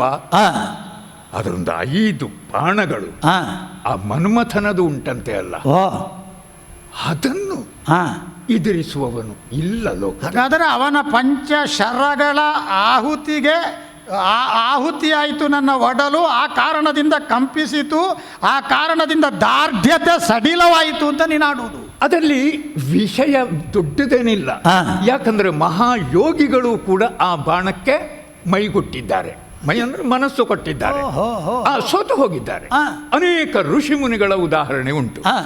ತ್ರಿಮೂರ್ತಿಗಳು ಕೂಡ ಸೋತಿದ್ದಾರಲ್ಲ. ದೇವೇಂದ್ರ ಪ್ರತ್ಯೇಕವಾಗಿ ಉಳಿದನು. ಲೋಕದಲ್ಲಿ ಯಾರು ಉಳಿದಿದ್ದಾರೆ ಮಾವ? ಉಳಿದಿದ್ದಾರೆ ಅಂದ್ರೆ ಉಳಿದಿದ್ದಾರೆ ನಿನ್ನಂತಹವರು ಕೆಲವರು ಈವರೆಗೆ. ಯಾಕೆ ಉಳಿದಿದ್ದಾರೆ? ಆ ಬಾಣಗಳು ನಿನ್ನ ಕಡೆಗೆ ಬೀಳಲಿಲ್ಲ. ಈಗ ಬಿತ್ತಲ್ಲ ಮಾವ ಬಾಣಗಳು. ಈಗ ಬಿತ್ತು ತಲ್ಲಣವನ್ನು ಹುಟ್ಟಿಸಿತು, ಬೇಕು ಅಂತ ಹೇಳುವ ಅಭೀಪ್ಸೆಯನ್ನು ಹುಟ್ಟಿಸಿತು, ಅದಕ್ಕೆ ಸಂಬಂಧಪಟ್ಟಂತಹ ಪ್ರಸಕ್ತಿಯನ್ನು ಏರ್ಪಡಿಸಿತು, ಪ್ರಯೋಗ ಆಯಿತು. ಈಗ ಮುಂದುವರಿಸಿ ಮನುಷ್ಯನನ್ನು ನೆಲೆಗೆಡಿಸುವುದಕ್ಕೆ ಈ ಮನ್ಮಥನ ಬಾಣ ಒಂದು ಸಾಕು ಮಾವ. ಆದ್ರಿಂದ ವಿದ್ಯಾರ್ಥಿಗಳಾದವರಿಗೆ ಹೆತ್ತವರು ಎಚ್ಚರಿಕೆ ಹೇಳುವಂತಹ, ಏನೇ ಆದರೂ ಆ ಕುರಿತು ನೀನು ವಿಶೇಷವಾದ ಜಾಗ್ರತೆಯನ್ನು ವಹಿಸಬೇಕು. ಅಂದರೆ ಕಾಪಿಟ್ಟುಕೊಳ್ಬೇಕಾದ್ದು ನಮ್ಮ ಬ್ರಹ್ಮಚರ್ಯ. ಬ್ರಹ್ಮಚರ್ಯ ಎನ್ನುವುದು ವಿವಾಹವಾಗದೇ ಇರುವುದು ಮಾತ್ರ ಅಲ್ಲ, ವಿವಾಹವಾಗಿಯೂ ಆ ನಿಷ್ಠೆಯನ್ನು ಉಳಿಸಿಕೊಂಡಿರುವಂತಹದ್ದು. ನೀನವಳನ್ನು ನೋಡಿದವನಲ್ಲ. ಇಬ್ರು ಅಂದ್ರೆ ನಮ್ಮವರೇ ಚಂಡಮುಂಡರು ಬಂದು ವರ್ಣಿಸಿದ ಮಾತ್ರಕ್ಕೆ ನೀನು ಸೋತು ಹೋದೆಯಲ್ಲ. ಜಿತೇಂದ್ರಿಯರು, ಅತೀಂದ್ರಿಯರು, ಮನೋವೇಗಿಗಳು ಅವರೇ ವರ್ಣಿಸುವಾಗ ನಿನಗೂ ಒಮ್ಮೆ ಅತಿಶಯೋಕ್ತಿ ಅಲ್ಲ ಅಂತ ಅನ್ನಿಸುವುದಿಲ್ವೇ? ಯಾರು ತನ್ನತನವನ್ನು ಮರೆಯುವುದಿಲ್ವೋ, ತನ್ನ ಮೂಲ ನೆಲೆಯಲ್ಲಿ ಗಟ್ಟಿಯಾಗಿ ನಿಲ್ತಾನೋ ಅವನಿಗದು ಅನ್ನಿಸುವುದಿಲ್ಲ ಮಾವ. ನಿನ್ನನ್ನು ಆ ರೂಪದಲ್ಲಿ ನಾವು ಕಂಡದ್ದು, ಆದರೆ ನಿನ್ನನ್ನೂ ಅಡಿ ತಪ್ಪಿಸಿ ಬಿಟ್ಲಲ್ಲ. ಹಾಗಾದ್ರೆ ಅವಳೆಷ್ಟು ದೊಡ್ಡವಳು ಅಂತ. ಈಗ ನೀನು ಇಲ್ಲೇ ಇರುವೆ, ನಾನು ಇಲ್ಲೇ ಇದ್ದೆ. ಈ ನಡುವೆ ಸ್ವಲ್ಪ ಸಂಚಲನ ನಡೆಯಿತು. ಒಬ್ಬನ ದ್ವಾರ ಸಂಧಾನ, ಇಬ್ಬರ ದ್ವಾರ ಬಲಪ್ರಯೋಗ. ಅವರು ಮೂವರು ಕಂಡದ್ದನ್ನು ನಾವು ಕಾಣಲಿಲ್ಲ. ಒಂದು ವ್ಯತ್ಯಾಸ ಉಂಟು. ನಾನು ಅವಿವಾಹಿತ, ನೀನು ಅವಿವಾಹಿತ ಅಲ್ಲಲ್ಲ. ಆ ಕಾರಣದಿಂದ ನೀನು ನನಗೆ ಅಧಿಕೃತವಾಗಿ ಸಾಂಸಾರಿಕವಾದಂಥ ವಿಚಾರಗಳನ್ನು ಆಡತಕ್ಕವನೇ.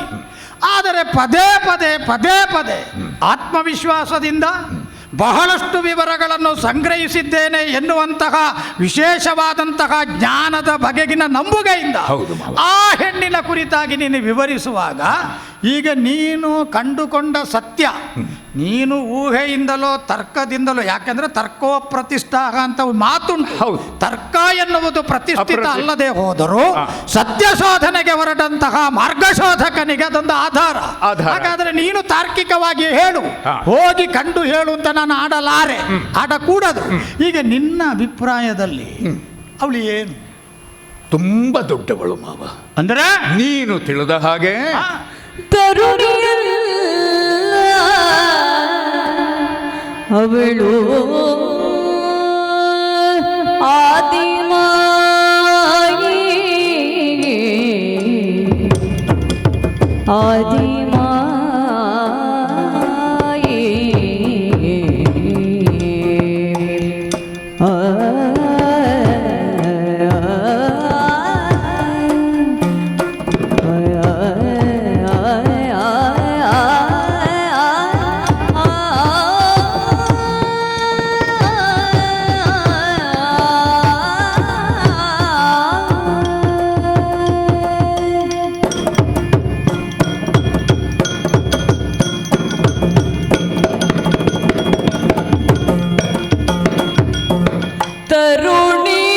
ತರುಣಿಯಲ್ಲವಳು ಆದಿಮಾಯಿ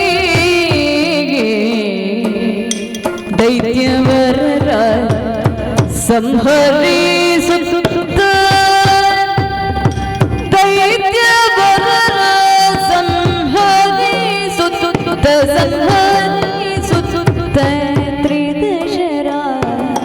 ತ್ರಿದಶರ ಪುರಿ ತರುಣಿಯಲ್ಲವಳಾದಿಮಾಯಿ ದೈತ್ಯವರರ ಸಂಹರಿಸುತ್ತ ತ್ರಿದಶರ ಪುರಿ ನೆರೆಗೋಚರಿಸುವಡೋದುರಿ ನೆರೆಗೋಚರಿಸುವಡೋದುರಿ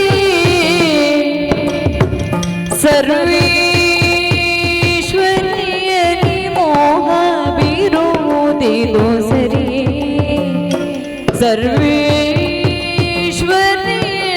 ಮೋಹ ಬಿರುವುದಿದು ಸರಿ ದೊರೆಗೆ ನೆರೆಗೋಚರಿಸುವಳು ದೊರೆ ಸರ್ವೇಶ್ವರಿಯಲಿ ಮೋಹ ಬಿರುವುದಿದು ಸರಿ ತರುಣಿಯಲ್ಲವಳು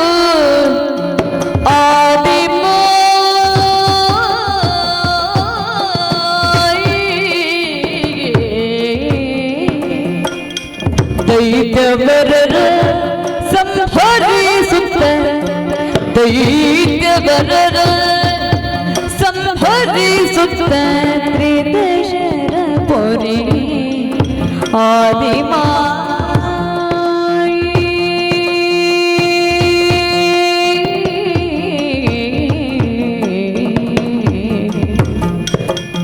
ಧನುಜೇಶ ಕೇಳೆನ್ನ ಮಾತ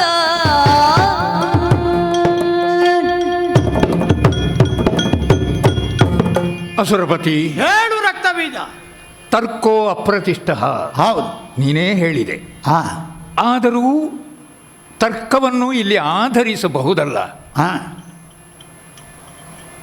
ಚಂಡಮುಂಡರು ಬಂದು ಹೇಳಿದಂತಹ ಸುದ್ದಿ, ಕದಂಬವನದಲ್ಲಿ ಹೆಣ್ಣೊಬ್ಬಳಿದ್ದಾಳೆ. ನಿರ್ಜನವಾಗಿರುವಂತಹ ವನ ಪ್ರದೇಶ ಅದು. ಹೌದು, ಅಲ್ಲೊಬ್ಬಳು ಅಷ್ಟು ಸುಂದರಿಯಾದಂತಹ ಹೆಣ್ಣು ಹೇಗಿರುವುದಕ್ಕೆ ಸಾಧ್ಯ? ಆ ಕುರಿತು ನಾವು ಯೋಚನೆಯೇ ಮಾಡಲಿಲ್ಲ. ಯೋಚನೆ ಯಾಕೆ ಮಾಡಲಿಲ್ಲ ಅಂತಂದರೆ, ಆ ಮನಸ್ಸು ಮಥಿಸಲ್ಪಟ್ಟಾಗ ಮತ್ತೆ ತಲೆ ಕೆಲಸ ಮಾಡುವುದಿಲ್ಲ. ಚಂಡಮುಂಡರು ಹೇಳಿತು, ಕನಕದ ಉಯ್ಯಾಲೆಯಲ್ಲಿ ಕುಳಿತು ತೂಗುತ್ತಾ ಇದ್ದಾಳಂತೆ. ನಮಗೆ ಸಂಬಂಧಿಸಿದಂತಹ ಕ್ಷೇತ್ರ ಅದು. ಅಂದರೆ ನಮ್ಮ ಆಡಳಿತಕ್ಕೆ ಒಳಪಟ್ಟ ಪ್ರದೇಶ. ತುಹಿನಾದ್ರಿ ಕದಂಬವನ ನಾವು ಆ ಕಡೆಗೆ ವಿಹಾರಕ್ಕೆ ಹೋಗುವುದಿಲ್ಲ. ಅಪರೂಪಕ್ಕೆ ಅಪೂರ್ವ ಎನ್ನುವ ಹಾಗೆ ಹೋಗುವುದು. ನಮ್ಮ ಬಳಿಯಲ್ಲೇ ಒಂದು ಉದ್ಯಾನವನ ಇದ್ರೆ ಅಲ್ಲಿ ನಮಗೋಸ್ಕರ ನಾವು ತೊಟ್ಟಿಲನ್ನು ತೂಗು ಬಿಟ್ಟಿರ್ತೇವೆ. ಹಾ. ಅದು ಬಂಗಾರತಿ, ಹಾ. ಅದು ಅಲ್ಲೇ ಇರುತ್ತದೆ. ಹಾ. ಈ ಹಿಮವತ್ ಪರ್ವತದ ತಪ್ಪಲು ಪ್ರದೇಶದಲ್ಲಿ ಹಾ. ನಾವು ಯಾರಿಗೋಸ್ಕರ ಈ ಉಯ್ಯಾಲೆ ನೇತಾಡಿಸಿ ಇಡುವಂತಹದ್ದು? ಅಂದ್ರೆ ಅಲ್ಲಿ ಇರಬೇಕಾದ ಸ್ಥಳ ಅಲ್ಲ. ಅವಳಿಗಾಗಿ ಇಡಲ್ಪಟ್ಟಿತ್ತೋ ಅದು ಇದ್ದದ್ದರಿಂದ ಕೂತುಕೊಂಡ್ಲು. ಬಗೆಹರಿಯಲಾಗದ ವ್ಯಾಜ. ಅಂತೂ ಆ ಉಯ್ಯಾಲೆಯೂ ಕೂಡ ವಿಸ್ಮಯಕ್ಕೆ ಕಾರಣವಾಗಿದೆ. ಎರಡೂ ನಮಗೆ ಅಧ್ಯಯನಕ್ಕೆ ವಸ್ತು ವಿಷಯಗಳೇ. ಆ ಉಯ್ಯಾಲೆ ನಾವು ಸಾಮಾನ್ಯವಾಗಿ ಮೇಲಿರುವಂತಹ ವೃಕ್ಷದ ಕೊಂಬೆಗೆ ನೇತು ಹಾಕಬೇಕು. ಹೌದು, ಮನೆಯಲ್ಲಾದರೆ ಗಚ್ಚಿನ ತುದಿಯ ಚೂಪಾದ ಜಾಗ ಬೇಕು. ಇಲ್ಲಿ ಯಾವುದಕ್ಕೆ ತೂಗು ಹಾಕಿದ್ದು ಎನ್ನುವುದೇ ಗಮನಕ್ಕೆ ಸಿಗುವುದಿಲ್ಲ. ಎಲ್ಲರೂ ಕೆಳಗೆ ನೋಡಿದ್ರೇನು, ಬಹುಶಃ ಮೇಲೆ ನೋಡಿರ್ಲಿಕ್ಕಿಲ್ಲ. ಆಕಾಶದಿಂದ ಇಳಿದದ್ದು ಕಾಣ್ತದೆ, ಹಾಗಾದ್ರೆ ಅದು ಜೋಡಿದ್ದು ಎಲ್ಲಿಗೆ ಗೊತ್ತೇ ಇಲ್ಲ. ಅನಂತ ಆಕಾಶ ಮೇಲೆ ಇದೆ, ಅಲ್ಲಿಗೆ ಎಲ್ಲಿಗೆ ಬಿಡಿಗುದು ಕಟ್ಟುವುದು? ಅದನ್ನು ಅವರೂ ತರ್ಕಿಸಲಿಲ್ಲ, ನಾವು ಆ ಕುರಿತು ಯೋಚನೆ ಮಾಡಲಿಕ್ಕೆ ಹೋಗಲಿಲ್ಲ. ದೊಡ್ಡದಲ್ಲ. ಯಾಕೆ ದೊಡ್ಡದಲ್ಲ ಗೊತ್ತು? ಯಾಕೆ? ಈಗ ಒಬ್ಬ ಸೋಲ್ತಾನೆ ಯಾವುದೇ ವಿಷಯದಲ್ಲಿ ಅಂತಂದ್ರೆ ಆ ನಮ್ಮನ್ನು ಸೋಲಿಸುವ ವಸ್ತು ಅಷ್ಟು ದೊಡ್ಡದು ಎನ್ನುವುದು ಅದರ ಅರ್ಥ. ಅಂದರೆ ಶುಂಭಾಸುರ ಸೋತದಲ್ಲಿ ದೊಡ್ಡ ವಿಷಯ ಇಲ್ಲ. ಈಗ ಆನೆ ಎನ್ನುವುದನ್ನು ನಿಯಂತ್ರಿಸ್ತದೆ, ಅದು ಆನೆಗಿಂತ ದೊಡ್ಡದು. ಅಂಕುಶ, ಅಂಕುಶ ಆನೆಗಿಂತ ದೊಡ್ಡದ? ಕಾಣುವುದಕ್ಕೆ ಸಣ್ಣದು ಹೌದಾದರೂ ಕೂಡ ಅದು ಆನೆಗಿಂತ ಘನವಾದುದೇ. ಅಂದರೆ ಕ್ರಿಯಾತ್ಮಕವಾಗಿ, ಪ್ರಾಯೋಗಿಕವಾಗಿ, ಪರಿಣಾಮಕಾರಣಾತ್ಮಕವಾಗಿ ಅದು ಹೆಚ್ಚು ಬಲಾಢ್ಯ. ಸತ್ವದಿಂದ ನಿರ್ಣಯವಾಗುವುದಲ್ವಾ ಒಂದು ವಿಷಯ ಹೇಗೆ ಎನ್ನುವಂತಹದ್ದು. ಅದರ ಗಾತ್ರದಿಂದಲೋ ಉಪಕರಣಾದಿಗಳಿಂದಲೋ ಖಂಡಿತ ಅಲ್ಲ. ಅದರಿಂದ ಆನೆಯಿಂದ ದೊಡ್ಡದೇ. ವಿಶೇಷ ಏನು ಅಂತಂದ್ರೆ, ನಿನಗೆ ಬಂದು ಹೇಳಿದವರಿದ್ದಾರಲ್ಲ, ಅವರು ನೈಷ್ಠಿಕ ಬ್ರಹ್ಮಚರ್ಯವನ್ನುಳ್ಳವರಲ್ವ? ಹೌದಪ್ಪ. ಹೆಣ್ಣಿನ ಕಡೆಗೆ ಕಣ್ಣೆತ್ತಿಯೂ ನೋಡುವವರಲ್ಲ. ನೋಡುವುದಿಲ್ಲ, ನೋಡಕೂಡದು ಅಂತ ಪ್ರತೀತಿ. ಅಂತಹವ ಕಾವ್ಯಾತ್ಮಕವಾಗಿ ಒಂದು ಹೆಣ್ಣನ್ನು ವರ್ಣಿಸಬಲ್ಲನೋ? ಈ ಚಂಡಮುಂಡರು ನಿನ್ನ ಸಭೆಯಲ್ಲಿ ವಿವರಿಸುವಾಗ ನಾನು ಕುಳಿತು ಕೇಳಿದೆ, ಎಂತಹ ರಸಮಯವಾಗಿ, ಯಾವ ರಸಿಕರಿಗೂ ಕಡಿಮೆ. ನೀನು ಪ್ರಪಂಚದಲ್ಲಿರುವ ಸುಖದ ಒಳಗಿದ್ದಿ, ಅದು ಕೆಲವು ಪ್ರಪಂಚದಲ್ಲಿ ಭೋಗದ ಒಳಗಿದ್ದಿ, ಸಂಸಾರದ ಒಳಗಿದ್ದಿ. ಒಂದು ದಿನ ಅರ್ಧ ದಿನ ನೀನು ವಿರಕ್ತಿಯ ಬಗ್ಗೆ ಉಪನ್ಯಾಸ ಕೊಡಯ್ಯ ನನ್ನ ಅಳಿಯ ಅಂತ ಹೇಳಿದ್ರೆ ನೀನು ಕೊಡಲಾರೆಯ? ನಾನು ನಿನ್ನ ಇರುವಂತಹ ಸ್ಥಾನ ಕ್ಷೇತ್ರದ ವ್ಯಾಪ್ತಿಗೂ ನಿನ್ನ ಉಪನ್ಯಾಸಕ್ಕೂ ಸಂಬಂಧ ಇದೆ. ನಾನು ಇದನ್ನು ಅನುಭವಿಸಿದ್ದರಿಂದ, ಅಂದ್ರೆ ಸಂಸಾರವನ್ನು ಅನುಭವಿಸಿದ್ದರಿಂದ, ಇದರಿಂದ ಆಚೆ ಏನು ಎನ್ನುವುದನ್ನು ನೋಡಬಲ್ಲ, ಇದರ ನೇತ್ಯಾತ್ಮಕವಾದ ಎರಡೂ ಮುಖಗಳನ್ನು ಹುಡುಕುವ ಪ್ರಯತ್ನವನ್ನು ಮಾಡಬಲ್ಲೆ. ಆದರೆ ನಾನು ಹೇಳಿದ ಚಂಡಮುಂಡರ ವಿಷಯದಲ್ಲಿ ಸೋಲೇನು ಗೊತ್ತುಂಟು? ಏನು? ಹಠ ಯೋಗ ಅವರ. ಆದರೆ ಅದು ಪಕ್ಕನೆ ಬಂದಾಗ ಅವರಿಗೆ ಕಣ್ಣು ತಿರುಗಿಸಲಿಕ್ಕೆ ಮನಸ್ಸಾಗುವುದಿಲ್ಲ. ಅಂದರೆ ತಾನು ಬ್ರಹ್ಮಚಾರಿ ಅಂತ ಹೇಳಿಕೊಂಡವರು ಯಾರಿಗೂ ಗೊತ್ತಿಲ್ಲದ ಹಾಗೆ ಗುಟ್ಟಿನಲ್ಲಿ ಅವರು ಅದರ ಕುರಿತು ಯೋಚನೆ ಮಾಡುವುದಕ್ಕೆ ತೊಡಗಿದ್ರೆ, ಅಂದರೆ ಅವರು ಪತನ ಹೊಂದಿದರು ಅಂತ ನಿನ್ನ ಅಭಿಪ್ರಾಯವೇ? ಅವರು ಪತನ ಹೊಂದಿದ್ದು ದೊಡ್ಡದಲ್ಲ, ಅವರು ಪತನ ಹೊಂದುವ ಹಾಗೆ ಮಾಡಿದವಳು ದೊಡ್ಡವಳು ಅಂತ. ಹಾಗಾದ್ರೆ ಅದು ಏನಯ್ಯ, ತರುಣಿ ಅಲ್ಲ ಅಂತ ಹೇಳ್ತೀನಿ ನೀನು? ಇದು ಅಲ್ಲ ಮಾವ, ಮತ್ತೆ ಸತ್ಯ ಹೇಳಬೇಕು ಅಂದರೆ ಅದು ತರ್ಕ ಅಲ್ಲ, ಅದು ಭಾವ. ಕೆಲವೊಮ್ಮೆ ತರ್ಕಕ್ಕೆ ಸಿಗದೇ ಇರುವಂತಹದ್ದು ಭಾವದಲ್ಲಿ ಸ್ಪಂದನೆ ಉಂಟಾಗುತ್ತದೆ. ಒಂದು ಅಪೂರ್ವವಾದ ವಸ್ತುಗಳನ್ನು ಕಂಡಾಗ ನೋಡುವಾಗಲೇ ಇದು ವಿಭೂತಿ ತತ್ವವುಳ್ಳದ್ದು ಅಂತ ಕಂಡು ಹೋಗುವುದು. ಹಾಗೆ ನೋಡಿದರೆ ಮಾವ ಅವರೇನು ಹೇಳಿದರೋ, ಸುಗ್ರೀವ ಬಂದು ಏನನ್ನು ಮುಂಭಾಗದಲ್ಲಿ ಒಪ್ಪಿಸಿದನು ಅಲ್ಲ, ಸುಗ್ರೀವನಿಗಾದ ಅನುಭವ, ಸುಗ್ರೀವ ಕಂಡು ಬಂದಿದ್ದಾನೆ. ಆ ಸುಗ್ರೀವನ ಮುಖೇನ ನಾನು ಅದನ್ನು ಒಂದಷ್ಟು ಅನುಭವಿಸಿದೆ ಮಾವ. ಅವಳು ಶರೀರವೇ ಇಲ್ಲದವಳು, ಶರೀರ. ಹಾಗಾದರೆ ಇವರೆಲ್ಲ ಅಕ್ಷಿಗಳ ಮೂಲಕ ಪಂಚೇಂದ್ರಿಯಗಳಲ್ಲಿ ಪ್ರಧಾನವಾದ ನಯನಗಳ ದ್ವಾರ ಕಂಡದ್ದು ಭ್ರಮೆ, ಮಿಥ್ಯೆ ಅನ್ನುತ್ತೀಯೆ. ಹೌದು, ಆ ಭ್ರಮೆ. ಯಾಕೆ? ಈ ಪ್ರಪಂಚಕ್ಕೆ ಮೂಲವಾಗಿ ಇರುವಂತಹ ವಸ್ತು ಅದು ಕಾಣಲಿಕ್ಕೆ ಸಿಗುವಂತಹದ್ದಲ್ಲ, ಮೂಲ ವಸ್ತು. ಅದನ್ನು ಆದಿ ಮಾಯೆ. ಈ ಪ್ರಕರಣವನ್ನು ವಿನಾಕಾರಣ ಜಟಿಲ ಮಾಡುತ್ತೀ ಅಂತ. ಖಂಡಿತ ಆದಿ ಮಾಯೆ ಎನ್ನುವುದು ಆ ಕಾರಣದಿಂದ ಅವಳಿಗೆ ಹೆಸರು. ನಾವೇನೋ ತ್ರಿಮೂರ್ತಿಗಳಿಂದ ಮರಣ ಬರಬಾರ್ದು ಅಂತ ವರ ತಕ್ಕೊಳ್ತೇವೆ. ಯಾಕಂದರೆ ನಮ್ಮ ದೃಷ್ಟಿಯಲ್ಲಿ ಅವರು ಕಾಣುವಂತಹ ದೇವರುಗಳು, ಅದರಿಂದ ಆಚೆ ಇಲ್ಲ. ಆದರೆ ಈ ತ್ರಿಮೂರ್ತಿಗಳಿಗೂ ಕೂಡ ಕಾರಣೀಕರ್ತಳಾಗಿ, ಅವರ ಜನ್ಮಕ್ಕೆ ಕಾರಣಳಾಗಿ ಇನ್ನೊಂದು ತತ್ವ ಅಲ್ಲ ಶಕ್ತಿ ಅದು ಉಂಟು. ಅದನ್ನು ಆದಿಮಾಯೆ ಎನ್ನುವ ಹೆಸರಿನಿಂದ ಕರೆಯುವುದು. ಆದಿಮಾಯೆ. ಆ ಆದಿಮಾಯೆಯ ಪ್ರಭಾವಲಯದ ಒಳಗೆ ತ್ರಿಮೂರ್ತಿಗಳು ಕೆಲಸ ಮಾಡ್ತಾರೆ. ತ್ರಿಮೂರ್ತಿಗಳ ಹೇಳಿಕೆಯಲ್ಲಿ ದೇವತೆಗಳು ಕೆಲಸ ಮಾಡ್ತಾರೆ. ದೇವತೆಗಳ ಹೇಳಿಕೆಯಲ್ಲಿ 3 ಲೋಕ ಇಲ್ಲ 14 ಲೋಕಗಳು. ಹಾಗಾದರೆ ಇವಳು ಹೀಗೆ ಗೋಚರಿಸುವುದಕ್ಕೆ ಕಾರಣ ನೀನೇ ಮಾವ. ನೀನು ಇಷ್ಟು ವರ್ಷಗಳು ಉಳಿಸಿಕೊಂಡೇ ಅಲ್ಲ ನಿನ್ನ ಮನಸ್ಸಿನ ಸ್ಥಿರತೆಯನ್ನು. ಈಗಷ್ಟೇ ನಿನ್ನ ಮನಸ್ಸು ಕದಡಲ್ಪಟ್ಟದ್ದಲ್ಲವೇ?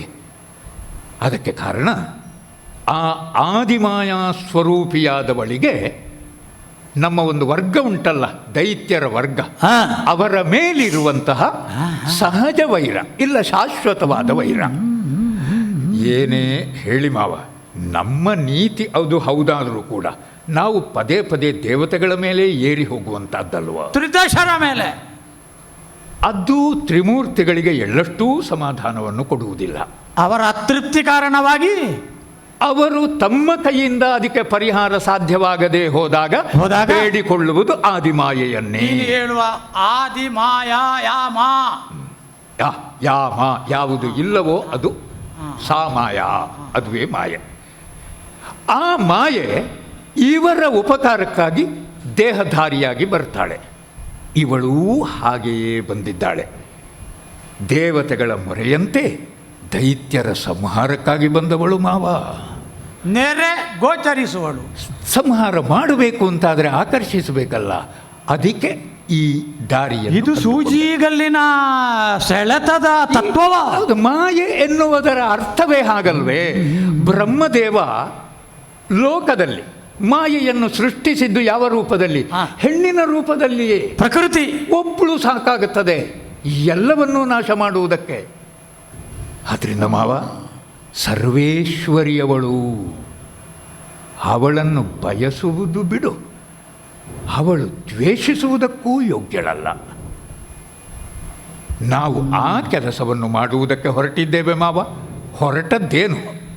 ಎಷ್ಟೆಲ್ಲ ನಮ್ಮಲ್ಲಿ ಉಂಟೋ ನಮ್ಮ ಸೊತ್ತು, ಅದನ್ನು ಅದಕ್ಕೆ ವಿನಿಯೋಗ ಮಾಡ್ತಾ ಇದ್ದೇವೆ. ಇದಕ್ಕಿಂತ ದೊಡ್ಡ ಹೆಡ್ಡುತನ ಇನ್ನೆಂಥದ್ದು ಮಾವ? ಸಂಕಲ್ಪ ಕಾರಣ, ಉಪಾದಾನ ಕಾರಣ, ಸಹಕಾರಿ ಕಾರಣ. ಕಾರಣತ್ರಯಗಳಿಲ್ಲದೆ ಕಾರ್ಯ ಸಂಘಟಿತವಾಗುವುದಿಲ್ಲ. 3 ಉಂಟು. ಕೆಲವೊಮ್ಮೆ ಲೀಲಾಜಾಲವಾಗಿ, ಅತಿಮಾನುಷ ಶಕ್ತಿ, ಪವಾಡ ಸದೃಶವಾಗಿ, ಇದು 3 ಇಲ್ಲದೆಯೂ ನಡೆಯಬಹುದು. ಯಾಮ ಎನ್ನುವುದನ್ನು ಅಧ್ಯಯನ ಮಾಡುವಾಗ ಇದು ಮೂಲ ವಸ್ತುಗಳು. ಈ ವಿಷಯಗಳನ್ನು ಬಿಟ್ಟು ಆ ಅಧ್ಯಯನದ ಕಟ್ಟೋಣ ಅಪೂರ್ಣವಾಗಿಯೇ ಉಳಿಯುತ್ತದೆ. ನನ್ನ ಕಣ್ಣಲ್ಲಿ ಕಣ್ಣಿಟ್ಟು ನೋಡು ರಕ್ತ ಬೀಜ. ನೋಡಿದರೆ ಬ್ರಹ್ಮನ ಹಂಸಗಳು ಹೂಡಲ್ಪಟ್ಟ ರಥ ನನ್ನ ಅಂಗಳದಲ್ಲಿದೆ. ಕಿಂಜಲ್ಕಿಣಿ ಮಾಲೆ ಸಮುದ್ರ ರಾಜ ಕೊಟ್ಟದ್ದು ನನ್ನ ಕೊರಳಲ್ಲಿದೆ. ವರುಣ ಸದಾಕಾಲ ಕಾಂಚನವನ್ನು ಸ್ರವಿಸುವ ಒಂದು ಮಾಲಿಕೆಯನ್ನು ಕೊಟ್ಟದ್ದು, ಪಾಶವನ್ನು ಕಿತ್ತುಕೊಂಡು ನಾನು ಬಂದದ್ದು ನೀನು ಬಲ್ಲೆ. ಮೃತ್ಯುವಿನ ದಂಡವನ್ನು ನಾನು ಸೆಳೆದಿದ್ದೇನೆ. ಅಗ್ನಿಯಿಂದಷ್ಟೇ ಶುದ್ಧಗೊಳ್ಳಬಹುದಾದ ಪಾವಿತ್ರ್ಯವನ್ನು ಸ್ಥಾಪನೆಗೊಳಿಸಬಹುದಾದ 2 ವಸ್ತುಗಳನ್ನು ನನ್ನ ಸಂಗ್ರಹದಲ್ಲಿ ನಾನಿಟ್ಟಿದ್ದೇನೆ. ಕುಬೇರನ ನವನಿಧಿಗಳು ನನ್ನ ಅಸ್ತಿತ್ವದಲ್ಲಿ ಉಂಟು. ಈಗ ನನ್ನ ಅವಕಾಶದಲ್ಲಿ ಉಂಟು. ಈ ಕಾಲದಲ್ಲಿ ದೇವತೆಗಳ ಸಾಲಿನಲ್ಲಿ ಕುಳಿತು ಅರ್ಘ್ಯ ಪಡೆಯಬಹುದಾದಂತಹ, ಅದಕ್ಕಿಂತಲೂ ಹೆಚ್ಚಾದಂತಹ ಸೇವೆಯ ಭಾವದಿಂದ ಅವರಿಂದ ಹೆಚ್ಚಾಗಿ ಪಡೆಯುವಂತಹ ಸಂಪನ್ಮೂಲ ನನ್ನಲ್ಲಿ ಉಂಟು. ಇಂದ್ರಾಯ ಸ್ವಾಹ ಏನು, ವರುಣಾಯ ಸ್ವಾಹ ಏನು, ಶುಂಭಾಯ ಸ್ವಾಹ ಅಂತ ಹೇಳುವ ಸ್ಥಿತಿ ಉಂಟು, ನೀನು ಬಲ್ಲೆ. ಸೂರ್ಯ ಚಂದ್ರರ ಚಲನೆಯನ್ನು ನನ್ನ ಬಲಾಕಾರದಿಂದ, ಬಲಾಢ್ಯತೆಯಿಂದ ನಿಲ್ಲಿಸಿದ್ದೇನೆ. ಹೇಳು, ಈ ಬಲಾಢ್ಯತೆಯಿಂದ ನಾನು ಆಕೆಯನ್ನು ಗೆಲ್ಲಲಾರೆನೆ. ಲೋಕದ ಸಂಪತ್ತೆಲ್ಲವೂ ಓರ್ವ ಶ್ರೀಮಂತನ ಬಳಿಯಲ್ಲುಂಟು. ಆದರೆ ಸ್ವತಃ ಅವನಿಗೆ ಒಂದಿಷ್ಟು ಸಿಹಿ ಉಣ್ಣುವ ಯೋಗ ಇಲ್ಲ. ಅಂದರೆ ಇರುವುದೆಲ್ಲ ನಮ್ಮದು ಅಂತ ತಿಳ್ಕೊಂಡ್ರೆ ಅದು ಭ್ರಮೆಯೇ ಮಾವ. ನನ್ನ ಬಲ ನಡೆಯದೆ ಕಂಡವಲ್ಲ. ಹೇಗೆ ಇಲ್ಲ ಅಂತ ಹೇಳುವೆ ನೀನು? ಸಾಮಾನ್ಯನೋ? ಯಾರು? ಅಲ್ಪನೇ ಧೂಮ್ರಲೋಚನನೋ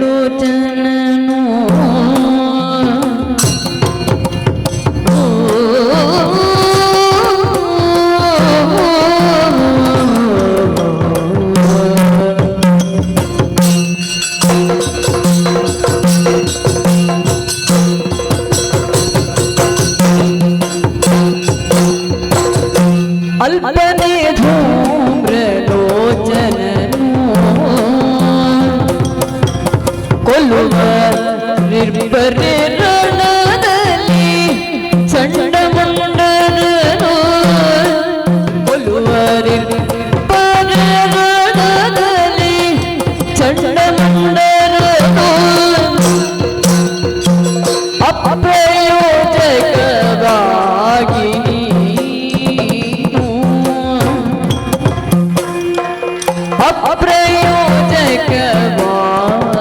ನೀನು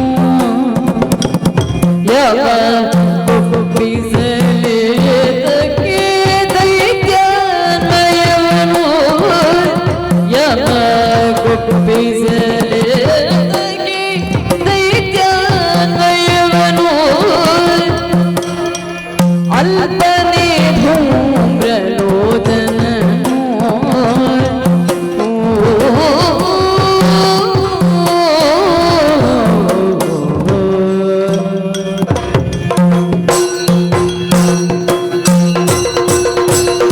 ವರುಣನ ಮಾಲೆಯನ್ನು ಸೆಳೆದುಕೊಂಡೆ ಅಂತ ಹೇಳುತ್ತೀವಿ.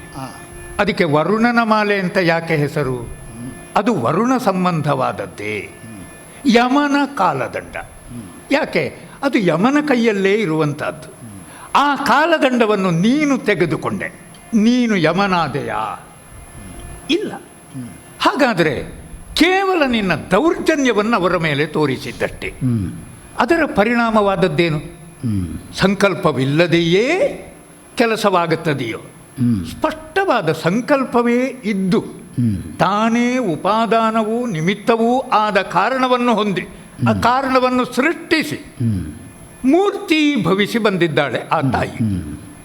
ಇಷ್ಟೆಲ್ಲ ಮಾಡಿದಂತಹ ನನಗೆ ತ್ರಿಮೂರ್ತಿಗಳನ್ನು ಗೆದ್ದವನು ನಾನು, ಅವರಿಗೂ ಕೂಡ ಅಂಜುವವನಲ್ಲ. ಹೇಳಿಕೆ ಎಲ್ಲ ಈವರೆಗೆ ತುಂಬ ಸರಿಯಾದದ್ದೇ.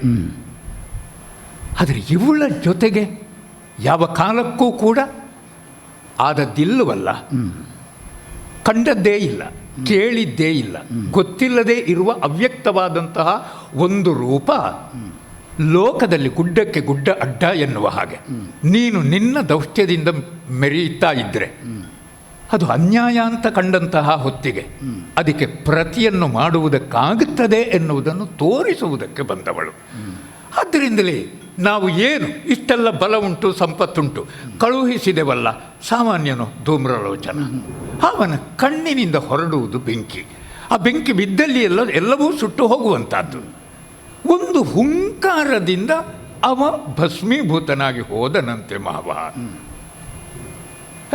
ನಮ್ಮ ಸುಗ್ರೀವ ಮಹಾಮಂತ್ರಿ ಹೋದವನಂತೂ ಬರುವಾಗ ಜನವೇ ಬದಲಾಗಿದ್ದಾನೆ. ಜೀವವನ್ನು ಉಳಿಸಿ ಕಳುಹಿಸಿದ್ದಾಳೆ. ಯಾಕಂದರೆ ಸುಗ್ರೀವ ಏನು ಎನ್ನುವುದನ್ನು ನಾವೆಲ್ಲ ತಿಳಿದಿದ್ದೇವೆ ಮಾವ. ದುಷ್ಟರಿಗೆ ಮಾತ್ರ ಶತ್ರು ಅಂದರೆ ನಿಗ್ರಹಕಾರಿಯಾದವಳು, ಶಿಷ್ಟರನ್ನು ಸಂರಕ್ಷಿಸುವುದಕ್ಕೆ ಉಳಿದವಳು. ಚಂಡಮುಂಡರೂ ಸತ್ತರಲ್ಲ, ಸಾಯುವುದಕ್ಕೇನು ಕಾರಣ? ಆ ತಾಯಿ ಕಾರಣವು. ಅವರಿಗೆ ವರವೇ ಇತ್ತಂತೆ ಅಲ್ಲ, ಬ್ರಹ್ಮಚರ್ಯ ಬಿಟ್ಟಲ್ಲಿಗೆ. ಅಂದರೆ ಬ್ರಹ್ಮಚರ್ಯ ಭ್ರಷ್ಟ ಆಗಿ ಹೋಗಿತ್ತು. ನಿನ್ನ ನಿಷ್ಠೆಯನ್ನು ಭ್ರಷ್ಟ ಮಾಡಿದರು. ಹಾಗಾದರೆ ಅವರಿಗಾದ ಸ್ಥಿತಿಯೇ ನಮಗೂ ಬರುವುದು ನಿಶ್ಚಯ ಅಂತ ಸ್ಪಷ್ಟ ಆದಾಗ ಬೇಕು ಅಂತ ಹೇಳಿ ನಾವೇ ನಮ್ಮ ಕಾಲಬುಡಕ್ಕೆ ಎಳೆದು ಹಾಕಿಕೊಂಡ ಹಾಗಲ್ವ ಮಾವ? ಪೂರ್ವ ಪ್ರಕ್ರಿಯೆಗಳಲ್ಲಿ ನಮ್ಮ ವೈಫಲ್ಯವೇ ಧ್ವನಿತವಾಯಿತು. ದೈತ್ಯರ ನಾಶಕ್ಕೆ ಕಾರಣ ಯಾಕಾಗಬೇಕು ಮಾವ ನೀನು? ವರ್ತಮಾನ ಕಾಲದಲ್ಲಿ ನಾನು ಅಡಿಯಿಟ್ಟ ಪ್ರಕ್ರಿಯೆಯೂ ಅಪಾಯ ಸಂಭವನೀಯವಾದದ್ದು. ಖಂಡಿತ ಹೌದು ಮಾವ. ಭೂತದಲ್ಲಂತೂ ಕಳಕೊಂಡೇ ಆಯಿತು. ಭವಿಷ್ಯದ ಬಗ್ಗೆ ನೀನು ಹೊಂಗನಸು ಕಾಣುತ್ತಿ. ನನಗೆ ಭವಿಷ್ಯ ಎನ್ನುವ ಶಬ್ದವೇ ಪ್ರಿಯವಾದುದು. ನಾನು ಹುಟ್ಟುವ ಕಾಲದಲ್ಲಿ ದಾನವ ಸಂಕುಲಕ್ಕೆ ಭವಿಷ್ಯ ಇರಲಿಲ್ಲ. ಇದ್ದರೂ ಅದನ್ನು ನಂಬುವ ಧೃತಿ ಅವರಿಗಿರಲಿಲ್ಲ. ಧೃತಿ ಇದ್ದರೂ ಅದನ್ನು ಪೋಷಿಸಬಲ್ಲಂತ ಹಿಂಬಲ ಮುಂಬಲ ಇರಲಿಲ್ಲ. ಎಲ್ಲವನ್ನು ಸಮಗ್ರವಾಗಿ ನಾನು ಒದಗಿಸಿಕೊಟ್ಟೆ. ಅಹಂಕಾರ, ತಾಮಸ ಗುಣದ ಪ್ರಾಧಾನ್ಯ, ಅಷ್ಟರಿಂದಲೇ ನಾನೇ ಮಾಡಿದೆ ಅಂತ ಆಡುವುದಲ್ಲ. ನನ್ನ ಸಾಧನೆ ಎನ್ನುವುದನ್ನು ನಾನು ಅಲ್ಲಗಳೆದರು. ಔಪಚಾರಿಕವಾಗಿ ನನ್ನ ಬಗ್ಗೆ ಯಾರಾದರೂ ಆಡುವಾಗ ಇದೆಲ್ಲ ಬೇಕು ಅಂತ ನಾನು ನಿರಾಕರಿಸಿದರು. ಅದು ನನ್ನ ಸೌಜನ್ಯ ಅಂತ ಕರೆಯಲ್ಪಟ್ಟಿದ್ದೆ ಹೊರತು ಆದದ್ದವುದಲ್ಲ. ಒಬ್ಬಾತ ಈ ಕಾಲದಲ್ಲಿ ಬೆಟ್ಟದ ಮೇಲೆ ನಡೆಯುತ್ತಾನೆ ಅಂತ ಹೇಳುವ ಕಾರಣದಿಂದ ಅವ ಒಂದು ಕಾಲದಲ್ಲಿ ಜಗುಲಿಯಲ್ಲಿ ಅಂಬೆಗಾಲಿಕ್ಕಿದ್ದು ಸುಳ್ಳಲ್ಲ. ಹಾಗಾದರೆ ಏರಿಳಿಗಳು, ಪರ್ಯಾಯವಾದಂತಹ ನೆಲಗಟ್ಟಿಗಳಿಗೆ ವಿಸ್ತರಣೆಗಳು, ಆ ಬಳಿಕ ಪಲ್ಲಟಗಳು ಎನ್ನುವುದು ಸಹಜವೇ. ಆ ಕಾರಣದಿಂದ ಒಂದು ಸಮಾಧಾನ ನನಗುಂಟು. ಹಾಗಾದರೆ ಭವಿಷ್ಯದ ಬಗ್ಗೆ ನಿನಗೆ ಮುನ್ನೋಟ ಉಂಟು. ಹೌದು. ಈ ಹಿನ್ನೆಲೆಗಳನ್ನೆಲ್ಲ ಪರಿಭಾವಿಸುತ್ತಾ, ಈ ಹಿನ್ನೆಲೆಗಳನ್ನೆಲ್ಲ ಸಂಕಲಿಸುತ್ತಾ, ಬಿಡಿ ಬಿಡಿಯಾದದ್ದನ್ನು ಒಗ್ಗಟ್ಟಾಗಿಸಿ ನೈಗೆಯಾಗಿಸಿ ನನ್ನ ಮಸ್ತಿಷ್ಕವನ್ನು ತೊಳೆದು ಪ್ರಭಾವಿಯಾಗಿ ಪ್ರಕಾಶಿಸುವ ಹಾಗೆ ಮಾಡುವ ಪ್ರಯತ್ನ ಮಾಡ್ತೀಯಲ್ಲ. ಹೌದು. ನೋಡು, ನನ್ನ ಮಂತ್ರಿ ಹೌದಲ್ಲ ನೀನು, ಬಹಳ ಸುಲಭ ಮಾವ ಅದು. ನನ್ನ ಅಳಿಯ ನೀನು ಹೌದಲ್ಲ. ಖಂಡಿತ. ನೋಡ, ನಿನ್ನ ಮುಂಗಾಣಿಕೆ ಏನು, ಹಿಡಿದ ದಾರಿಯನ್ನು ತ್ಯಜಿಸಿ ಯಾವ ದಾರಿಯನ್ನು ಹಿಡಿದರೆ ಈ ಪ್ರಸಂಗದಲ್ಲಿ ನೀನು ಹೇಳುವ ಮರಣ ಭೀತಿ ಬರುವುದಿಲ್ಲ, ನನ್ನ ನಾಶ ಆಗುವುದಿಲ್ಲ, ಶೋಣಿತ ಎನ್ನುವ ಪುರಕ್ಕೆ ಕ್ಷಯ ತಗುಲುವುದಿಲ್ಲ. ಹೇಳು, ಸುಲಭದ ದಾರಿ ಯಾವುದದು? ಬಿಡಬೇಕಾದ್ದು ಮಾವ. ಬಿಡು ಮನದ ಮೂರ್ಖತೆಯ, ಆಹಾ! ಬಿಡು ಮನದ ಮೂರ್ಖತೆಯ, ತ್ರೈ ಜಗದೊಡತಿ ಚರಣಕ್ಕೆ ಭಕ್ತಿಯಲ್ಲಿ, ತ್ರೈ ಜಗದೊಡತಿ ಚರಣಕ್ಕೆ ಭಕ್ತಿಯಿಂದ ಪೊಡಮಡುದ ಪಡೆದವಳ ಕಾರುಣ್ಯದಲ್ಲಿ, ಪೊಡಬಡುದ ಪಡೆದವಳ ಕಾರುಣ್ಯದಲ್ಲಿ, ಧಾತ್ರಿಯಲ್ಲಿ ಜಡಜ ಬೀಠನ ವರದ ತೆರದಲ್ಲಿ, ಜಡಜ ಪೀಠನ ವರದ ತೆರದಲ್ಲಿ ಪಡೆದು ಸುಖವನ್ನು ಬಾಳುವುದು, ಜಡಜ ಪೀಠನ ವರದ ತೆರದಲ್ಲಿ ಪಡೆದು ಸುಖವನ್ನು ಬಾಳುವುದು, ಎನ್ನುತ್ತಲೇ ನುಡಿಯ ನೀತಿಯ ಬಿಡು ಮನದ ಮೂರ್ಖತೆಯ, ತ್ರೈ ಜಗದೊಡತಿ ಚರಣಗೆ ಭಕ್ತಿಯಿಂದಲೇ ಪೊಡ ಮಾಡುದ ಧನುಜೇಶ.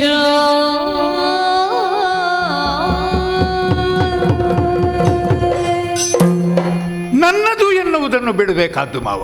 ಯಾವುದನ್ನು ಹಿಡ್ಕೊಳ್ಬೇಕು? ನಾಯಕನಾದವನು ಸಾಧನೆಯನ್ನು ಮಾಡ್ತಾನೆ, ದಿಗ್ವಿಜಯವನ್ನು ಮಾಡ್ತಾನೆ, ಆಹಾ. ಅಪೂರ್ವವಾದಂತಹ ಸಂಪತ್ತನ್ನು ಸಂಗ್ರಹಿಸ್ತಾನೆ. ಯಾವುದು ತನಗೋಸ್ಕರ ಅಲ್ಲ, ಅದು ತನ್ನ ಸಾಮ್ರಾಜ್ಯದ ಹೆಗ್ಗಳಿಕೆ. ಹಾಗೆ ಒಡ್ಡೊಲಗ ಕೊಡುವಾಗ ಶೋಣಿತದ ಜನಪದದಿ. ಆದ್ದರಿಂದ ಅದೆಲ್ಲ ನಮ್ಮವರಿಗೋಸ್ಕರ ಎನ್ನುವ ಭಾವದಿಂದ ನಾಯಕನಾದವನು ಇರ್ತಾನೆ. ಹೌದಷ್ಟೇ. ಹಾಗೆ ಅವರಿಗೋಸ್ಕರವಾಗಿ ಮಾಡಿದ್ದಾನೆ ಅಂತಾದಾಗ ನಾಯಕ ಯಾವತ್ತೂ ತಲೆ ತಗ್ಗಿಸಿಯೇ ಇರ್ತಾನೆ. ಆಳುವವನು ಆಳಾಗಿಯೇ ಇರ್ತಾನೆ. ವರ್ಣನಿಂದ ಅದನ್ನು ತಂದೆ, ಯಮನಿಂದ ಇದನ್ನು ತಂದೆ, ಅಷ್ಟು ಈ ಸಾಧನೆ ನನ್ನದು. ಏರುಪೇರಿದ್ರೂ ಅಷ್ಟು ಮಾಡಿದವ ನಾನು ಹೇಳಿಕೊಳ್ಳುವುದು ಬೇಡವೇ ಅಂತ ವಿಚಾರ ಮಾಡಿದರೆ ಹಾಗೆ ಹೇಳಿಕೊಳ್ಳುವುದೇ ಮೂರ್ಖತೆ ಮಾವ. ಹಾಗೆ ಹೇಳುವುದಕ್ಕೆ ಹೊರಟ್ರೆ ಜಗತ್ತಿನಲ್ಲಿ ಯಾವುದೂ ನಮ್ಮದಲ್ಲ. ನೋಡುವುದಕ್ಕಿದೆ, ಇಲ್ಲಿದೆ, ಅದನ್ನು ನಾವು ಉಪಯೋಗಿಸ್ತೇವೆ. ಉಪಯೋಗಿಸಿದೆವು ಅಂತಾದರೆ ಬಳಕೆಯಾಯಿತು ಅಷ್ಟೇ. ಎಲ್ಲಿಯವರೆಗೆ ನಮ್ಮ ಉಸಿರಿರ್ತದೋ ಅಲ್ಲಿಯವರೆಗೆ. ಬಳಸದೆ ಬಿಟ್ರೆ ಸಂಪತ್ತು ಕೂಡಿ ಹಾಕಿಟ್ಟಿರ್ತೇವೆ, ಬಳಸದೇ ಇರ್ತದೆ. ಅದು ನಷ್ಟವೇ ಆಗಿ ಹೋಗುವಂತಹದ್ದು. ಬಿಡಲು ಮೂರ್ಖತೆ ಕರಗುವುದು. ಈ ಸಂಪತ್ತಿಗೆ ಇರುವುದು ಮೂರೇ ದಾರಿ ಅಂತೆ ಅಲ್ವಾ? ಒಂದು ತಾನು ಬಳಸಿಕೊಳ್ಳುವಂಥದ್ದು, ಇನ್ನೊಬ್ಬನಿಗೆ ಕೈ ಎತ್ತಿ ಕೊಡುವಂಥದ್ದು, ಮತ್ತೊಂದು ಹಾಗೆಯೇ ಅದನ್ನು ಬಚ್ಚಿಟ್ಟಿರುವಂಥದ್ದು. ದೇಹದ ಜಠರದ ಉಗ್ರಾಣದಲ್ಲಿ ಈಗ ಎರಡು, ಒಂದು ಬಚ್ಚಿಟ್ಟುಕೊಳ್ಳುವುದು ಮತ್ತು ತನಗೆ ಖರ್ಚು ಮಾಡುವುದು, ಅದೆರಡೂ ದಂಡವೇ. ಇನ್ನೊಬ್ಬರಿಗೆ ಕೊಟ್ಟದ್ದು ಮಾತ್ರ ಶಾಶ್ವತವಾಗಿ ಉಳಿಯುತ್ತದಂತೆ ಮಾವ. ಹಾಗಾಗಿ ಹೆಮ್ಮೆ ಬೇಡ, ಮನದ ಮೂರ್ಖತೆಯನ್ನು ಬಿಡಬೇಕು ಬಿಟ್ಟು ಬೇಡ. ತ್ರೈ ಜಗದೊಡತಿ ಮಾವ ಬಂದವರು ಬ್ರಹ್ಮನಿಗಿಂತ ದೊಡ್ಡವರು ಬರುವುದೇ ಅಪೂರ್ವವಲ್ವೇ? ನಮ್ಮ ಶುಂಭ ಮಹಾರಾಜನ ಕಾಲಘಟ್ಟದಲ್ಲಿ ಅವಳು ಈ ಧರೆಗೆ ಇಳಿದುಳು ಎನ್ನುವುದೇ ಮುಂದಕ್ಕೆ ಇತಿಹಾಸವಾಗಬಹುದು. ಭವಿಷ್ಯದಲ್ಲಿ ಅವಳು ಇಳಿದಳು, ನಾನು ಇಳಿಸಿದ್ದು ಅಂತ ಹೇಳುವುದಿಲ್ಲ. ಶುಂಭನೇ ಇಳಿಸಿದ. ಬಂದಂತಹ ಅವಳ ಪಾದ ಮೂಲಕ್ಕೆ ಇಡೀ ರಾಕ್ಷಸ ಸಾಮ್ರಾಜ್ಯವನ್ನು ತಟ್ಟೆಯಲ್ಲಿ ಇಟ್ಟು ಕೈ ಮುಗಿದು ಶರಣಾದ ಎನ್ನುವ ಹಾಗೆ ಇತಿಹಾಸಕಾರರು ಭವಿಷ್ಯದಲ್ಲಿ ನಿನ್ನ ಕುರಿತು ಬರೆದರೆ ಅದಲ್ವ ಮಾವ ಬೇಕಾದ್ದು, ಕೀರ್ತಿ ಅಲ್ವ ಉಳಿಬೇಕಾದ್ದು. ಜೀವನಾದವನಿಗೆ ಅಂಬಿಕೆಗೆ ಶರಣು ಬಂದು ಅವಳ ಕಾರುಣ್ಯ ದೃಷ್ಟಿಯನ್ನು ನೀನು ಪಡೆದೆ ಅಂತಾದರೆ ಅಲ್ಲಿಗೆ ಜೀವನ ಸಾರ್ಥಕವಾಯಿತು. ಅದು ಶುಂಭನ ಪೂರ್ಣ ಜೀವನ. ನಾನು ಮನದ ಮೂರ್ಖತೆಯನ್ನು ಬಿಡಬೇಕು. ಈಗ ನೀನು ಎಲ್ಲ ಬಿಟ್ಟದ್ದೇ ಇರುವುದಾ? ನಾನು ಸುಲಭದಲ್ಲಿ ಆಗುವಂಥದ್ದಲ್ಲ ಮಾವ, ಅದು ನಿರಂತರವಾದಂತಹ ಪ್ರಯತ್ನ. ಈಗ ನಿನಗೆ ತ್ರಿಮೂರ್ತಿಗಳಿಂದ ಸಾಯುವುದಿಲ್ಲ ಎನ್ನುವ ವರ ಉಂಟು. ಬ್ರಹ್ಮದೇವನ ಧರೆಯ ಯೋನಿಜರಿಂದ ಮತ್ತ ಹರಿಹರಾದ್ಯರಿಂದ ಎಲ್ಲ ವರಗಳು ಬ್ರಹ್ಮದೇವರು ಕೊಟ್ಟದ್ದು. ಅದು ನಿನಗೆ ಬಳಕೆಗೆ ಬರಬೇಕು, ಸಾರ್ಥಕವಾಗಿ ಉಳಿಬೇಕು ಅಂತಾದರೆ ಇದಿಷ್ಟು ಮಾಡದೆ ಹೋದರೆ ಏನಾಗ್ತದೆ? ಬ್ರಹ್ಮನ ವರ ಅಷ್ಟೇ, ತ್ರಿಮೂರ್ತಿಗಳವರೆಗೆ ಮಾತ್ರ. ಅವರಿಗಿಂತ ಮೇಲಿನವಳಿಂದ ಮರಣ ಇಲ್ಲ ಅಂತ ಉಂಟೋ ವರ? ಆದ್ದರಿಂದ ಈಗ ನೀನು ಇಷ್ಟೆಲ್ಲ ಹಂತ ಬಹುಸ್ತರಗಳಲ್ಲಿ ನೀತಿಯ ಮಾತನ್ನು ಹೇಳಿದೆ. ಈಗಲೂ ನಿನಗೊಂದು ಅತೃಪ್ತಿ ಇಲ್ವೋ? ನಾನು ಪೂರ್ತಿ ಹೇಳಲಿಲ್ಲ ಅಂತ ಅರ್ಧದಲ್ಲಿ ನಿಲ್ಲಿಸಿದ್ದೆ. ಅದು ಹೇಳಿ ಮುಗಿಯುವುದಲ್ಲ. ಹಾಗಾದ್ರೆ ಒಂದು ಕೆಲಸ ಮಾಡು. ಅದು ಒಂದು ಕೆಲಸ ಅಲ್ಲ, ಈಗ ನಿನಗೆ ಪೂರ್ತಿ ಮಾಡಿದ್ದೇನೆ ಅಂತ ಹೇಳಿ ತೃಪ್ತಿ ಇಲ್ಲಲ್ಲ. ಅದು ಯಾವತ್ತೂ ಪೂರ್ತಿ ಆಗುವುದಿಲ್ಲ. ಮತ್ತೆ ಒಂದು ಸಲ ಅದು ಪೂರ್ತಿ ಆಯಿತು ಅಂತ ಒಬ್ಬನಿಗೆ ಗೊತ್ತಾದರೆ ಅವ ಅದನ್ನು ಇನ್ನೊಬ್ಬರಿಗೆ ಹೇಳುವುದಿಲ್ಲ. ಅವ ತನಗೆ ಅರ್ಥ ಆಗುವವರೆಗೆ ಅದು ಇದು ಅಂತ ಹುಡುಕುತ್ತಾ ಹೇಳ್ತಾ ಹೋಗುತ್ತಾನೆ. ಯಾವಾಗ ಅದರ ಸಾಕ್ಷಾತ್ಕಾರವಾಯಿತೋ ಮತ್ತೆ ಅವನೇ ಬಾಯಿ ಮುಚ್ಚಿ. ಈಗ ನೀನು ಇಷ್ಟನ್ನು ಆಡಿದ್ದು ಒಗಟಾಗಿ ಕೇಳುವುದಲ್ಲ, ನನ್ನ ಚಿತ್ತ ವೃತ್ತಿಗೆ ದೊರಕಿದಂತ ಕಗ್ಗಂಟನ್ನು ಕ್ಲೀಶೆಯನ್ನು ತೊಳೆಯುವುದಕ್ಕೆ ಕೇಳುವುದು. ಹೌದು. ಇಲ್ಲಿಯವರೆಗೆ ನನ್ನ ಪ್ರೀತಿಯ ಅಳಿಯನಾಗಿ ನೀನು ನನಗೆ ಆಡಿದ ಹಿತೋಕ್ತಿಯ ಮಾತುಗಳು ಅಲ್ಲ, ಅಧಿಕಾರ, ವಿಷಯ, ಸಂಬಂಧ, ಪ್ರಯೋಜನ ಎನ್ನುವ ಅನುಬಂಧ ಚತುಷ್ಟಯಗಳಲ್ಲಿ ಸಹಕರಿಸುವ ಅಮಾತ್ಯನಾಗಿ ಇಷ್ಟು ಹೇಳಿದ್ದ. ಎರಡೇ ಕೇಳಲಿಕ್ಕಿರುವುದು. ಮಾವ ನನ್ನ ಸೋದರಳಿಯನಾಗಿ ಆತ್ಮೀಯತೆಯಿಂದ ಕೌಟುಂಬಿಕ ವಾತ್ಸಲ್ಯದಿಂದ ಆಡಿದ್ದು, ಮಾವನೆಂಬ ಮಹಾವೃಕ್ಷ ಪತನಗೊಳ್ಳಕೂಡದು ಎನ್ನುವ ಕಾಳಜಿಯಿಂದ ಆಡಿದ್ದು ಅಲ್ಲ, ರಾಜ್ಯಕ್ಕೆ ಕಳಂಕ ತಟ್ಟಿ ರಾಜ್ಯ ವಿನಾಶಕಾರಕವಾದಂತಹ ಸಂಗತಿಯೊಂದು, ದುರ್ಘಟ್ಟವೊಂದು ಸವನಿಸಕೂಡದು ಅಂತ ಹೇಳುವ ಮಂತ್ರಿತನದ ಎಚ್ಚರಿಕೆಯಿಂದ ಆಡಿದ್ದು. ಒಂದು ನೆಲದಲ್ಲೊಬ್ಬ ಜನಿಸಿದ್ದಾನೆ ಅಂತಾದ ಮೇಲೆ ಅವನಿಗೆ ರಾಷ್ಟ್ರದ ಕುರಿತಾದ ಪ್ರತ್ಯೇಕ ನಿಷ್ಠೆ ಇದೆ, ಪೌರನಾಗಿಯೂ ಇರಬೇಕು. ಈಗ ಏನಾಗುತ್ತದೆ ಎನ್ನುವುದನ್ನು ನಾನೇ ಊಹಿಸಿ ನಿನಗೆ ಹೇಳಿದೆ. ಈಗ ಅದೇ ಆಗಿಬಿಟ್ರೆ ರಾಕ್ಷಸ ಸಾಮ್ರಾಜ್ಯ ಇಲ್ಲ ಅಂತ ಆಗುವುದಿಲ್ಲ, ಇನ್ನೊಬ್ಬ ಹುಟ್ಟಿ ಬರ್ತಾನೆ, ಅದು ಮುಂದುವರಿಯುತ್ತದೆ. ಹಾಗಾದರೆ ಹಾಗಲ್ಲ ಮಾವ, ಇರುವವರು ಇರುವಾಗ ಚಂದದಲ್ಲಿರಬೇಕು ಎನ್ನುವಂಥದ್ದು. ನಿನಗೆ ಯಾವುದೇ ಕ್ಲೀಶೆ, ಯಾವುದೇ ಸಮಸ್ಯೆ ಇದ್ದರೂ ಕ್ಷಣದಲ್ಲಿ ಪರಿಹಾರವಾಗ್ತದೆ. ಯಾವಾಗ ಗೊತ್ತುಂಟೋ? ಅವಳ ಮುಂಭಾಗದಲ್ಲಿ ಹೋಗಿ ನೀನೊಂದು ಕ್ಷಣ ನಿತ್ತ ನೀನಾಗಿ ಶರಣಾಗ್ತಿ. ನಾನಾಗಿ ಶರಣಾಗಿ ಹಸಾದ ಅಂತ ಅವಳ ಕಾಲಿಗೆ ಬಿದ್ದು ಮುಪ್ಪುರಿಗೊಂಡ ದುರೀಣ ಸಣ್ಣವನಾಗಿ ಕರಗಬೇಕು ಅಂತ ಹೇಳುವುದಲ್ವ? ಅದಕ್ಕೆ ಕೇಳಿದ್ದು. ಪೂರ್ತಿ ಹೇಳಲಿಲ್ಲಲ್ಲ, ಅರ್ಧ ನಿಲ್ಲಿಸಿದ್ದು ಹೌದಲ್ಲ? ಅರ್ಧ ಇನ್ನು ಉಳಿದದ್ದು ಅದನ್ನೇ ಹೇಳಿದ್ದು. ನೀನು ಪೂರ್ತಿ ನುಡಿಬೇಡ, ಬಿಡು ಬಿಡು ಬಿಡು ಬಿಡು ನಿನ್ನಯ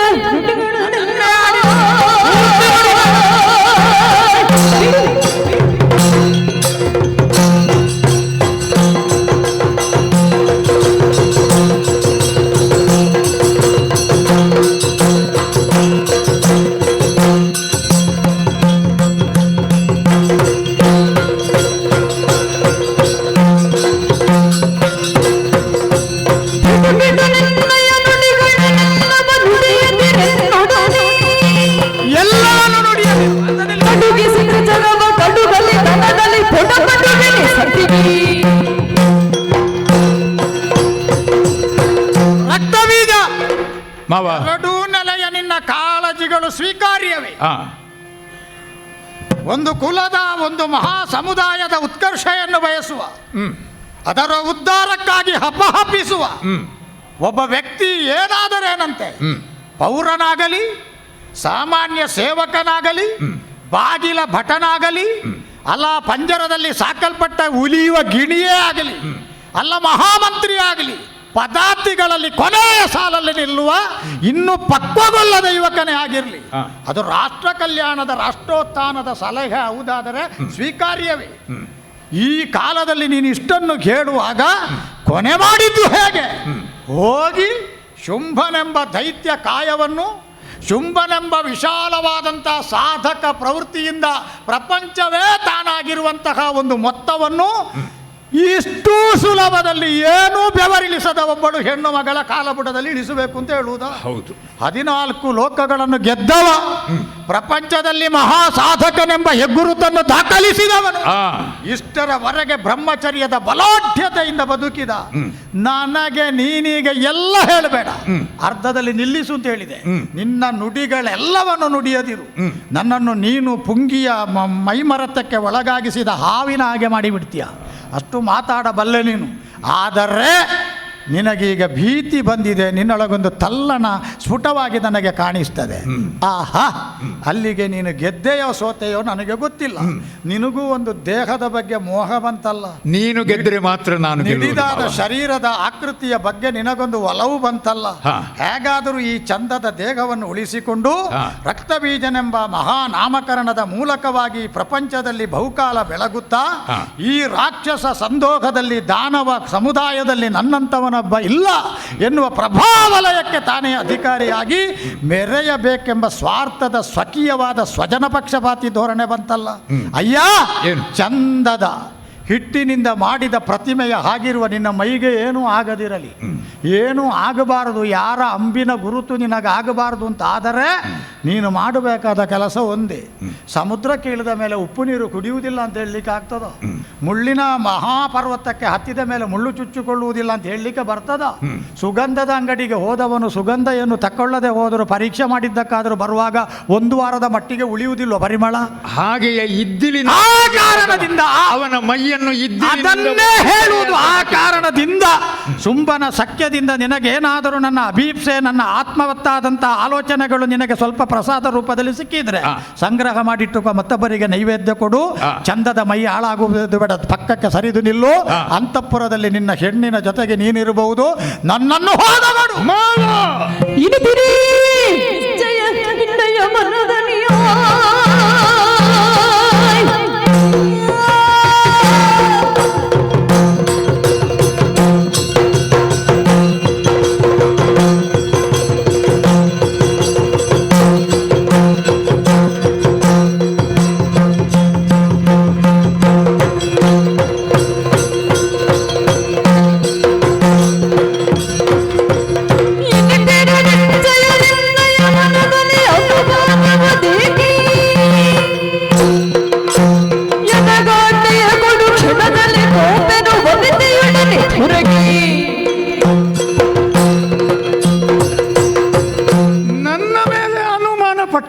ಅನುಮಾನ ಅಲ್ಲ, ನಿನ್ನ ಬಗ್ಗೆ ಕನಿಕರ. ಇಷ್ಟು ಚಂದದ ಶರೀರಕ್ಕೆ ಪೆಟ್ಟು ಮಾಡಿಸಬೇಕಲ್ಲ ಮಾವ. ಈ ಶರೀರ ಇರುವುದು ರಾಷ್ಟ್ರದ ಸೇವೆಗೋಸ್ಕರ. ಒಳ್ಳೆ ಬೆಳೆದ ಬಲಿತ ಶರೀರವನ್ನು ಕಾಪಿಟ್ಟುಕೊಳ್ಳುವುದರಿಂದ ದಿನೇ ದಿನೇ ಅದು ಜಡವಾಗಿ ಹೋಗಿ ಬಳಕೆಗೂ ಅನುಪಯುಕ್ತವಾಗುತ್ತದೆ. ಲೋಕದಲ್ಲಿ ಒಂದು ಮಾತುಂಟು, ಪನಸ ಹಣ್ಣು ದೊಡ್ಡದು ಅಂತೇಳಿ ಮರದಲ್ಲೇ ಬಿಡಬಾರದು, ಕೊಳತು ಹೋಗ್ತದೆ ಅಂತ. ಆದ್ದರಿಂದ ಅದು ಬಳಕೆಯಾಗುತ್ತಾ ಇರಬೇಕು. ಮತಿಯಾದರೂ ಅಷ್ಟೇ, ಈ ಕಾಯವಾದರೂ ಅಷ್ಟೇ. ಹಾಗಾದರೆ ನಿನ್ನ ನಿರ್ಣಯ? ಅದಕ್ಕೆ ಸಾರ್ಥಕತೆ ಬರುವಂತಹದ್ದು ರಾಷ್ಟ್ರ ಸೇವೆಗದು ವಿನಿಯೋಗವಾದ. ಹೇಗೆ ತೋರಿಸಿಕೊಡುವೆ? ನಾನು ಇಷ್ಟೂ ಆಡಿದ ಮಾತುಗಳನ್ನು ತಪ್ಪಾಗಿ ಅರ್ಥೈಸಿದೆ. ನೀನಾಡಿದ್ದು ಸರಿ ಉಂಟು, ಇದು ಕೇವಲ ನನಗೆ ಆ ಕುರಿತಾದಂತಹ ಭಯದಿಂದ ಆಡಿದೆ ಅಂತಲ್ಲ. ಇದು ರಾಷ್ಟ್ರದ ಹಿತರಕ್ಷಣೆಯ ದೃಷ್ಟಿಯಿಂದ ಆಡಿದ ಆಗಲಿ. ಉಳಿದವರು ಉಳಿಬೇಕು ಎನ್ನುವ ಹಾಗೆ ಆಗಲಿ. ಅದಲ್ಲ, ನಿನ್ನ ಹಠವನ್ನೇ ನೀನು ಹಿಡಿದಿದ್ದಿ, ನನ್ನ ಮಾತುಗಳನ್ನು ಕೇಳ ಬಯಸುವುದಿಲ್ಲ. ತತ್ವ ಸಿದ್ಧಾಂತಗಳಲ್ಲಿ ಭಿನ್ನಾಭಿಪ್ರಾಯ ಇದ್ದು ಒಂದು ಮನೆಯಲ್ಲಿ ಒಟ್ಟಿಗೆ ಬದುಕಬಾರದು ಅಂತ ಇಲ್ಲ ಅಲ್ವಾ? ನೀನು ಇರಯ್ಯ, ನಾನು ಆಕ್ಷೇಪ ಏನಿಲ್ಲ, ನಾನು ಹೊತ್ತೆ. ಆದರೆ ನೀನದನ್ನು ನಿರ್ಣಯ ಮಾಡುವಂತಹದ್ದು ಕೇವಲ ಒಬ್ಬ ಶುಂಭ ತನ್ನ ವೈಯಕ್ತಿಕ ನಿರ್ಣಯ ಮಾಡಿ ಅಲ್ಲ, ರಾಕ್ಷಸ ಸಾಮ್ರಾಜ್ಯದ ಅಧಿಕಾರಿಯಾಗಿ, ನಾಯಕ, ನೋಡೋರ ಪ್ರಜೆಯಾಗಿ, ನನ್ನನ್ನು ಸೇವಿಸುವವನಾಗಿ ಏನು ನಿರ್ಣಯ ಮಾಡ್ತೀಯೋ ಅದು ನಿನಗಿಂತ ಮೊದಲು ನಮಗೆ ಅನ್ವಯವಾಗಬೇಕು. ಅಂದರೆ ನಿನ್ನ ಆಶಯ ನಿನಗೆ ನಾಳೆ ಏನು ಗತಿ ಒದಗುತ್ತದೆ ಅದು ಅದಕ್ಕಿಂತ ಮೊದಲು ನನಗೆ ಬರಬೇಕು. ಹೌದೇ? ನನ್ನ ಶಕ್ತಿ ಏನಿದೆ, ವರಬಲ ನನಗಿಲ್ಲವ ಬ್ರಹ್ಮನದು, ಅದು ರಾಷ್ಟ್ರ ಸೇವೆಗೆ ವಿನಿಯೋಗವಾಗುತ್ತದೆ. ಹೌದಪ್ಪ, ಖಂಡಿತ ಹೌದು.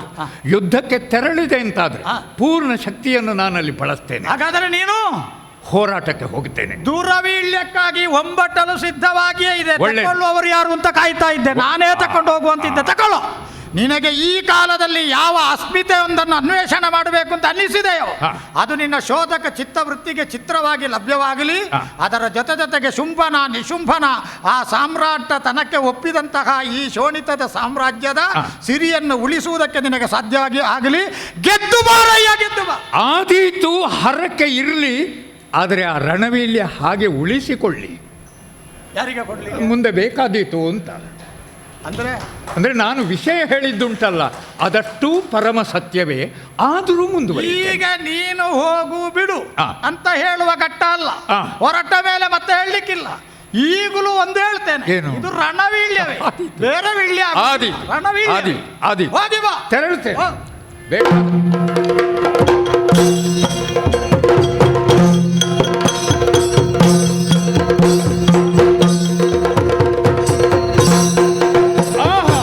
ತರಹಿಸಿದ್ದನೆ ಕೋಟಿ ದೈತ್ಯರ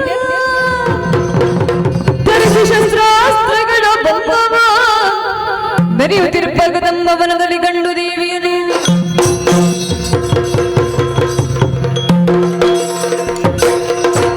ಏನನ್ನು ಕಂಡೆ? ನೋಡಿದನು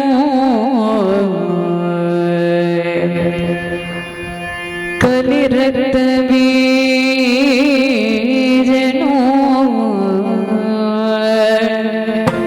ಗಾಢಗರ್ವರಿ ಕುಳಿತ ಶಿವಿಯನು ಗಾಢಗರ್ವರಿ ಕುಳಿತ ಶಿವಿಯನು ಆಡಿದನು ತನ್ನೊಳಗೆ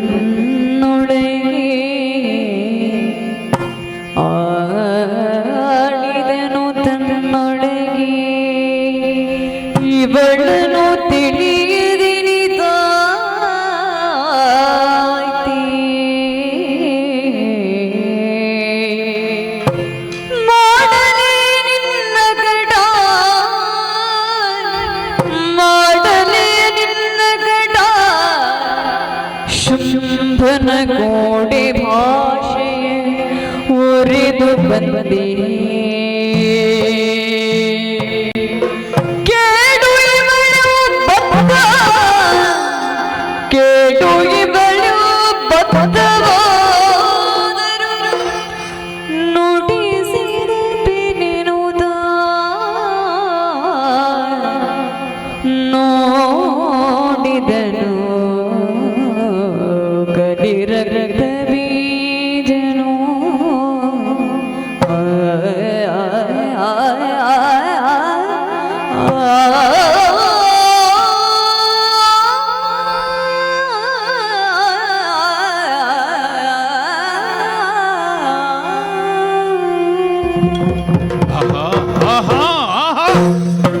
ಕಂಡೆನಲ್ಲ, ನೋಡಿದೆ. ನೋಡಿದ್ದು ಮಾತ್ರ ಅಲ್ಲ, ಮನಸ್ಸಿಗೂ ಸ್ಪಷ್ಟವಾಗಿ ಇವಳೆಷ್ಟು ದೊಡ್ಡವಳು ಎನ್ನುವುದು ಕಾಣ್ತಾ ಇದೆ. ಕುಳಿತಂತಹ ಬಗೆ, ಅಬ್ಬಾ ಏನು ಸೊಗಸು! ಆ ಟಿವಿ, ಆ ಗರ್ವ ಹೆಚ್ಚು ಅಂತ ಅನ್ನಿಸಲಿಲ್ವೇ? ಅಷ್ಟು ಹೆಚ್ಚು ಸತ್ವ ಉಳ್ಳವರಿಗೆ ಅಷ್ಟು ಬೇಕೆ. ಅದು ಇಲ್ಲದಿದ್ದರೆ ಕಡಿಮೆಯೇ ಅಲ್ವ? ಘಂಟಾಮಣಿಯನ್ನು ಆನೆಗೆ ಕಟ್ಟಿದ ಹಾಗೆ ಲೋಕವನ್ನೇ ಆಳುವಂತಹ ತ್ರೈಭುವನೇಶ್ವರಿ ಇವಳು ಈ ರೀತಿಯಲ್ಲಿ ಕುಳಿತುಕೊಳ್ಳದೆ, ಕುಳಿತಲ್ಲಿಗೆ ಎಲ್ಲರನ್ನೂ ಬರಿಸಿ ಅವರ ಆಪೋಷಣವನ್ನು ತೆಗೆದುಕೊಳ್ಳುವುದೇ ಇವಳ ಮಹತ್ತಿಕೆಯಲ್ಲವೇ?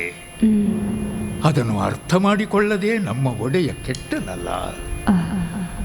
ಹೌದು, ಅವ ಅರ್ಥ ಮಾಡಿಕೊಳ್ಳದೆ ಕೆಟ್ಟ. ಅರ್ಥ ಮಾಡಿಕೊಂಡೂ ಕೂಡ ಏನು ಪ್ರಯೋಜನವಾಯಿತು? ನಾನು ಬಂದದ್ದು ಶುಂಭನ ಕಡೆಯಿಂದಲೇ ಅಲ್ವೇ? ಹಿಂದೆ ಹೋಗುವುದಕ್ಕುಂಟೆ? ಭಾಷೆಯನ್ನು ಹಾಕಿ ಬಂದಿದ್ದೇನೆ ಶುಂಭನ ಮುಂಭಾಗದಲ್ಲಿ. ಆದ್ದರಿಂದ ಶುಂಭನ ಪರವಾಗಿಯೇ ಈ ಮಹಾತಾಯಿಯಲ್ಲಿ ನಾನು ಮಾತಾಡಬೇಡುವೆ? ಶುಂಭನ ಪರವಾಗಿ ಅವನ ಬೇಡಿಕೆ ಏನುಂಟು ಅದನ್ನು ನಾನು ಇನ್ನೊಮ್ಮೆ ಅವಳ ಮುಂಭಾಗದಲ್ಲಿ ಭಕ್ತಿಯಿಂದಲೇ ಇಡುತ್ತೇನೆ. ಏಣಾಂಕ ನಿಭವಕ್ತ್ರೇ, ಏಣಾಂಕ ನಿಭವಕ್ತ್ರೇ, ನೀನೆ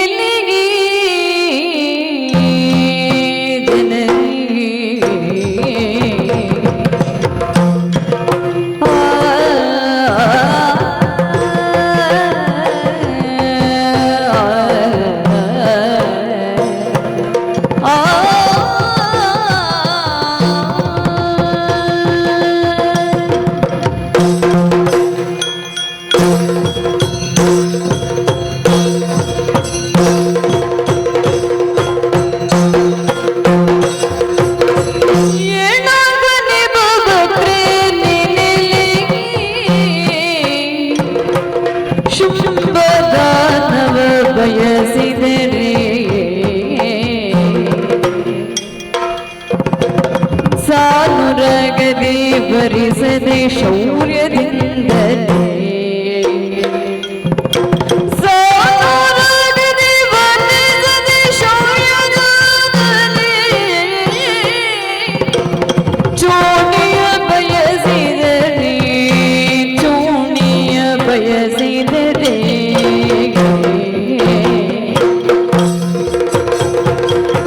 ಏನಗನೆ ಬಗುಪ್ರತಿ ನೆಲೆಗೆ ಶುಂಭದಾನವ ಬಯಸಿದರೆ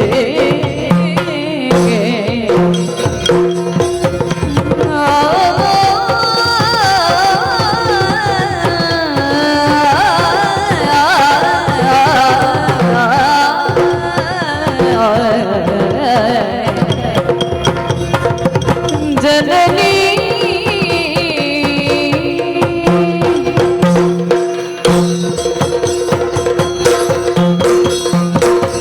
ತಾಯೇ, ಆ, ಈ ಲೋಕದವಳು ನೀನಲ್ಲ, ಹ್ಮ್, ಆದರೆ ಇಲ್ಲಿಗೆ ಇಳಿದು ಬಂದವಳು ಹೌದು.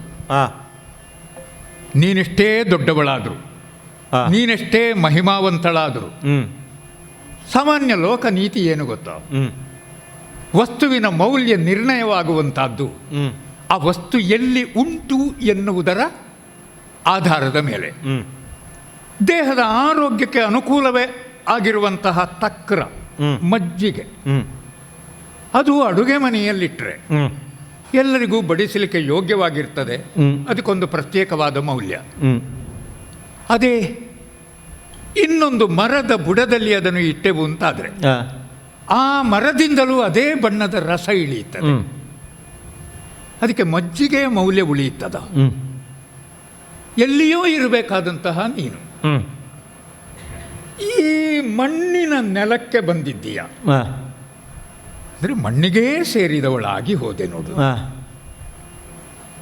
ಹಾಗಾಗಿ ನಿನ್ನನ್ನು ಸಂಬೋಧಿಸುವುದಕ್ಕೂ ಚಂದಿರವದನೆ ಎನ್ನುವುದಕ್ಕಿಂತ ಹೆಚ್ಚಿನದಾದಂತಹ ಸಂಬೋಧನೆ ಬೇಡ ಅಂತಲೇ ನನಗೆ ಕಾಣ್ತದೆ. ಆ, ಅಥವಾ ಸುಂದರಿಯಾದ ಹೆಣ್ಣು ಮಗಳಿಗೆ ಅದಕ್ಕಿಂತ ಒಳ್ಳೆಯ ಸಂಬೋಧನೆಯೂ ಸಿಗಲಿಕ್ಕಿಲ್ಲ. ಹ್ಮ್, ನೀನು ದೊಡ್ಡವಳಿ, ಹ್ಮ್, ಕುಳಿತಂತಹ ಬಗೆ, ಹ್ಮ್, ಹಾಗೆ ಕುಳಿತುಕೊಳ್ಬೇಕಾದ ಯೋಗ್ಯತೆ ನಿನಗುಂಟು. ಹ್ಮ್. ಯೋಗ್ಯತೆ ಇದ್ದವರು ಮಾತ್ರ ಹಾಗೆ ಕುಳಿತುಕೊಳ್ಬೇಕು. ಹ್ಮ್, ಆ ಯೋಗ್ಯತೆ ಇಲ್ಲದವರು ಒಂದು ಕಾಲಲ್ಲಿ ಆದರೂ ಮೇಲೆ ತಂದರೆ ಆಚೆ ಇಡು, ನಾವೇ ಸೂಚಿಸ್ತೇವೆ.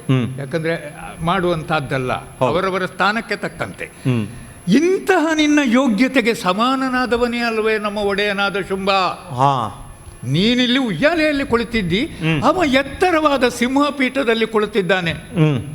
ಹೇಗೆ ನೀನು ಗಾಢ ಗರ್ವದಿಂದ ಇದ್ದೀಯೋ ಸ್ವಲ್ಪ ಹೆಚ್ಚೇ ಗರ್ವದಿಂದ ಅವನು ಇದ್ದಾನೆ. ಹಾಗಾದ್ರೆ ಯಾವ ಎರಡು ವಸ್ತುಗಳನ್ನು ಬಳಿಯಲ್ಲಿಡಬೇಕು? ಸಮಾನವಾದ ವಸ್ತುಗಳನ್ನಲ್ವೇ? ಹಾಗೆ ನೋಡಿದ್ರೆ ಒಬ್ಬ ಪುರುಷನಿಗೆ ಪ್ರಕೃತಿ ಸ್ವರೂಪಳಾದ ಒಬ್ಬಳು ಹೆಣ್ಣು ಬಳಿಯಲ್ಲೇ ಇರಬೇಕಾದ್ದು. ಶುಂಭನಿಗೆ ಯೋಗ್ಯಳಾದವಳು ಈವರೆಗೆ ಯಾರೂ ಸಿಗಲೇ ಇಲ್ಲ. ನೀನೊಬ್ಬಳು ಬಂದೆ ನೋಡು ಒದಗಿ. ಆದ್ದರಿಂದ ಆ ಚಂಡಮುಂಡರು ಸಂತೋಷದಿಂದ ಬಂದು ಸುದ್ದಿ ಹೇಳಿದ್ದು, ಇದ್ದಾಳೆ ಒಬ್ಬಳು ಅಂತ. ಆವಾಗ ಕಿವಿ ಅರಳಿತು ನಮ್ಮ ಒಡೆಯನಿಗೆ. ತಪ್ಪಲ್ಲ ಅದು, ನಿನ್ನ ಬಗ್ಗೆ ಹೇಳುವುದಕ್ಕಷ್ಟು ಉಂಟು. ಅವ ಪ್ರಸ್ತಾವವನ್ನು ಕಳುಹಿಸಿದ್ರೆ ನೀನು ತಿರಸ್ಕರಿಸುವುದು ಸರಿಯೇ? ಏನೇನೋ ಆಗಿ ಹೋಯಿತು ಬಿಡು. ಈಗ ಕೊನೆಗೆ ನಾನು ಬಂದಿದ್ದೇನೆ. ನಾನು ಮತ್ತೆ ಅದೇ ಅಪೇಕ್ಷೆಯನ್ನು ನಿನ್ನ ಮುಂಭಾಗದಲ್ಲಿ ಇಡುವಂತಹದ್ದು. ಅದೇನೇನೋ ಹೇಳಿದೆಯಂತೆ ಅವರು ಅಲ್ಲಿ, ಹಾಗಾಗಬೇಕು ಹೀಗಾಗಬೇಕು ವರಿಸಬೇಕು ಅಂತಾದರೆ ಅದೆಲ್ಲ ಬೇಡ. ಈ ಯೌವನ ಎನ್ನುವಂಥದ್ದು ಹೆಚ್ಚು ಸಮಯ ಉಳಿಯುವುದಿಲ್ಲ. ಸಿಹಿ ಪಾಯಸ ಉಂಟು, ಒಳ್ಳೆ ರುಚಿ. ಅದು ಮಧ್ಯಾಹ್ನದ ಹೊತ್ತಿಗೆ ಬಿಸಿಯಾಗಿರುವಾಗ ಒಳ್ಳೆಯದು, ಸಂಜೆಯೂ ತಿನ್ನಬಹುದು. ಮರು ದಿವಸ ಬೆಳಗ್ಗೆ ಬೇಕು ಅದು ಹೇಳು. ಹೌದು, ಜೀವನಾದವನ ಯೌವನ ಎನ್ನುವುದು ಹಾಗೆ. ಅದು ಬಳಕೆಯಾದರೆ ಮಾತ್ರ ಸಾರ್ಥಕ. ನಿನ್ನಲ್ಲಿ ಈಗ ಆ ಯೌವನ ಉಂಟು, ಅದು ಬಳಕೆಯಾಗಲಿ. ಅದನ್ನು ನಮ್ಮ ಒಡೆಯನಿಗೆ ಅರ್ಪಿಸಿ ಸಾರ್ಥಕತೆಯನ್ನು ಪಡೆ. ಶುಂಭನನ್ನು ತಂದೆಯ ಸ್ಥಾನದಲ್ಲಿ ನೋಡುವವರು ನಾವು. ನಿನ್ನನ್ನು ತಾಯಿಯಾಗಿ ನಾವು ಸ್ವೀಕರಿಸ್ತೇವೆ. ಹೇಗೆ? ಸರಿಯಲ್ವ ನಾನು ಹೇಳಿದ್ದು? ನೀನು ಹೇಳಿದ್ದೇನೋ ಸರಿ. ಪಲ್ಲಂಕಿ ತೆಗೆದುಕೊಂಡು ಬಂದಿದ್ದೇನೆ, ರಥವೂ ಇದೆ, ಕೋಟಿ ಕೋಟಿ ಸಂಖ್ಯೆಯ ರಾಕ್ಷಸರನ್ನೆಲ್ಲ ಒಟ್ಟು ಸೇರಿಸಿ ಬಂದವ. ಮೆರವಣಿಗೆಗಾಗ್ತದೆ ಹೋಗುವಾಗ. ನೀನು ಯಾವುದಲ್ಲಿ ಬರ್ತೀಯೋ ಅದಲ್ಲಿ. ಅದು ಹೌದಪ್ಪ, ಯಾವುದರಲ್ಲಿಯೂ ಬರ್ಬೋದು ನಮಗೆ ಮನಸ್ಸಿದ್ರೆ. ಈಗ ಮಜ್ಜಿಗೆ ವಿಚಾರವನ್ನು ಹೇಳಿದೆ. ಆ ಹೌದು, ಮಜ್ಜಿಗೆ ಎಲ್ಲಿಡಬೇಕೋ ಅಲ್ಲಿಟ್ಟರೆ ಅದಕ್ಕೆ ಹೌದು. ಶ್ರೇಷ್ಠತೆ. ಈ ಮಜ್ಜಿಗೆ ಆಗದವರು ಇರ್ತಾರೆ ಕೆಲವರು, ಓಹೋ. ಅವರಿಗೆ ಅದು ಎಲ್ಲಿಟ್ಟರು ಅದರ ಮೌಲ್ಯ ಅಷ್ಟೇ. ಹೌದು. ಹಾಗೆ ಹಾ. ಇನ್ನು ಸಿಹಿಯು ಹಾಗೆ, ಹಾ. ಅದು ಆಗದವರಿಗೆ ಹಾ. ಅಲ್ಲ, ಹೌದು. ಅದನ್ನು ನೋಡುವಾಗಲೇ ಬೇಡ ಅಂತಲೇ ಕಾಣುತ್ತದೆ. ಒಂದೊಮ್ಮೆಗೆ ನಿನ್ನ ಮಾತನ್ನು ಕೇಳುವಾಗ ಸುಗ್ರೀವನೇ ಬಂದನ ಅಂತ ಅಲ್ಲ ಭಾವಿಸಿದ್ದು, ಹಾ. ಅಲ್ಲ ಅದೇ ದಾರಿಯಲ್ಲಿ ನೀನು ಬಂದೆ ಅಲ್ಲ. ಹಾ. ಸುಗ್ರೀವನ ಅನಂತರ ಬಂದವರು ಹಾ. ಹೀಗೆ ವಿನಯತೆಯಿಂದ ಮಾತಾಡಲಿಲ್ಲ, ಹಾ. ಮನವಿ ಮಾಡಲಿಲ್ಲ, ಹ್ಮ್. ಪ್ರಾರ್ಥಿಸಲಿಲ್ಲ, ಹ್ಮ್. ಬಲಾತ್ಕಾರಕ್ಕೆ ಮುಂದಾದರು. ಹ್ಮ್. ಧೂಮ್ರಾಕ್ಷನು ಹ್ಮ್. ಅಲ್ಲ ಚಂಡಮುಂಡರು. ಹ್ಮ್. ನೀನು ಆ ದಾರಿಯಲ್ಲಿ ಬರಲಿಲ್ಲ, ಹ್ಮ್. ಸುಗ್ರೀವನ ದಾರಿಯನ್ನೇ ನೀನು ಹಿಡಿದಿದ್ದಿ. ಹಾ. ಸಾಮದ ಮಾರ್ಗ ಅದು. ಸಾಮದ ಮಾರ್ಗ. ಯುದ್ಧ ಬೇಡ ಅಂತಲ್ವ ಸುಗ್ರೀವನನ್ನು ಕಳುಹಿಸಿದ್ದು, ಹಾ. ಸಾಮ ಸಂಧಾನಕ್ಕೋಸ್ಕರವೇ ಸಂಧಾನ. ಕಳಿಸಿದ್ದು. ಹೌದು. ಸುಗ್ರೀವ ಸಂಧಾನವೇ ವಿಫಲವಾಯಿತು. ಹಾ. ಶುಂಭನಿಗೆ ತಿಳಿಯಿತು ಇದು ಸಾಮದಲ್ಲಿ ಮುಂದುವರಿಯುವುದಿಲ್ಲ, ಅದಕ್ಕಾಗಿ ಭೇದವೋ ದಂಡವೋ ಉಪಯೋಗಿಸುವುದಕ್ಕೆ ಹೊರಟದ್ದು. ಹಾ. ಈಗ ನೀನೇ ಹೇಳಿದೆ ಶುಂಭ ಹೆಚ್ಚು ಇದ್ದಾನೆ, ಸ್ವಲ್ಪ ಎತ್ತರದಲ್ಲಿದ್ದಾನೆ. ಸಂದೇಹವೇ ಇಲ್ಲ. ಈಗ ಇಷ್ಟಾಗಿಯೂ ಅವನ ಎತ್ತರ ಕಡಿಮೆ ಆಗಲಿಲ್ಲಲ್ಲ. ಆ? ನಾವು ಪಕ್ಕನೆ ಅಷ್ಟೇ ಎತ್ತರಕ್ಕೆ ಏರಿದ ನಮ್ಮ ರಾಕ್ಷಸ ನಾಯಕನನ್ನು ಕಂಡದ್ದಿಲ್ಲ.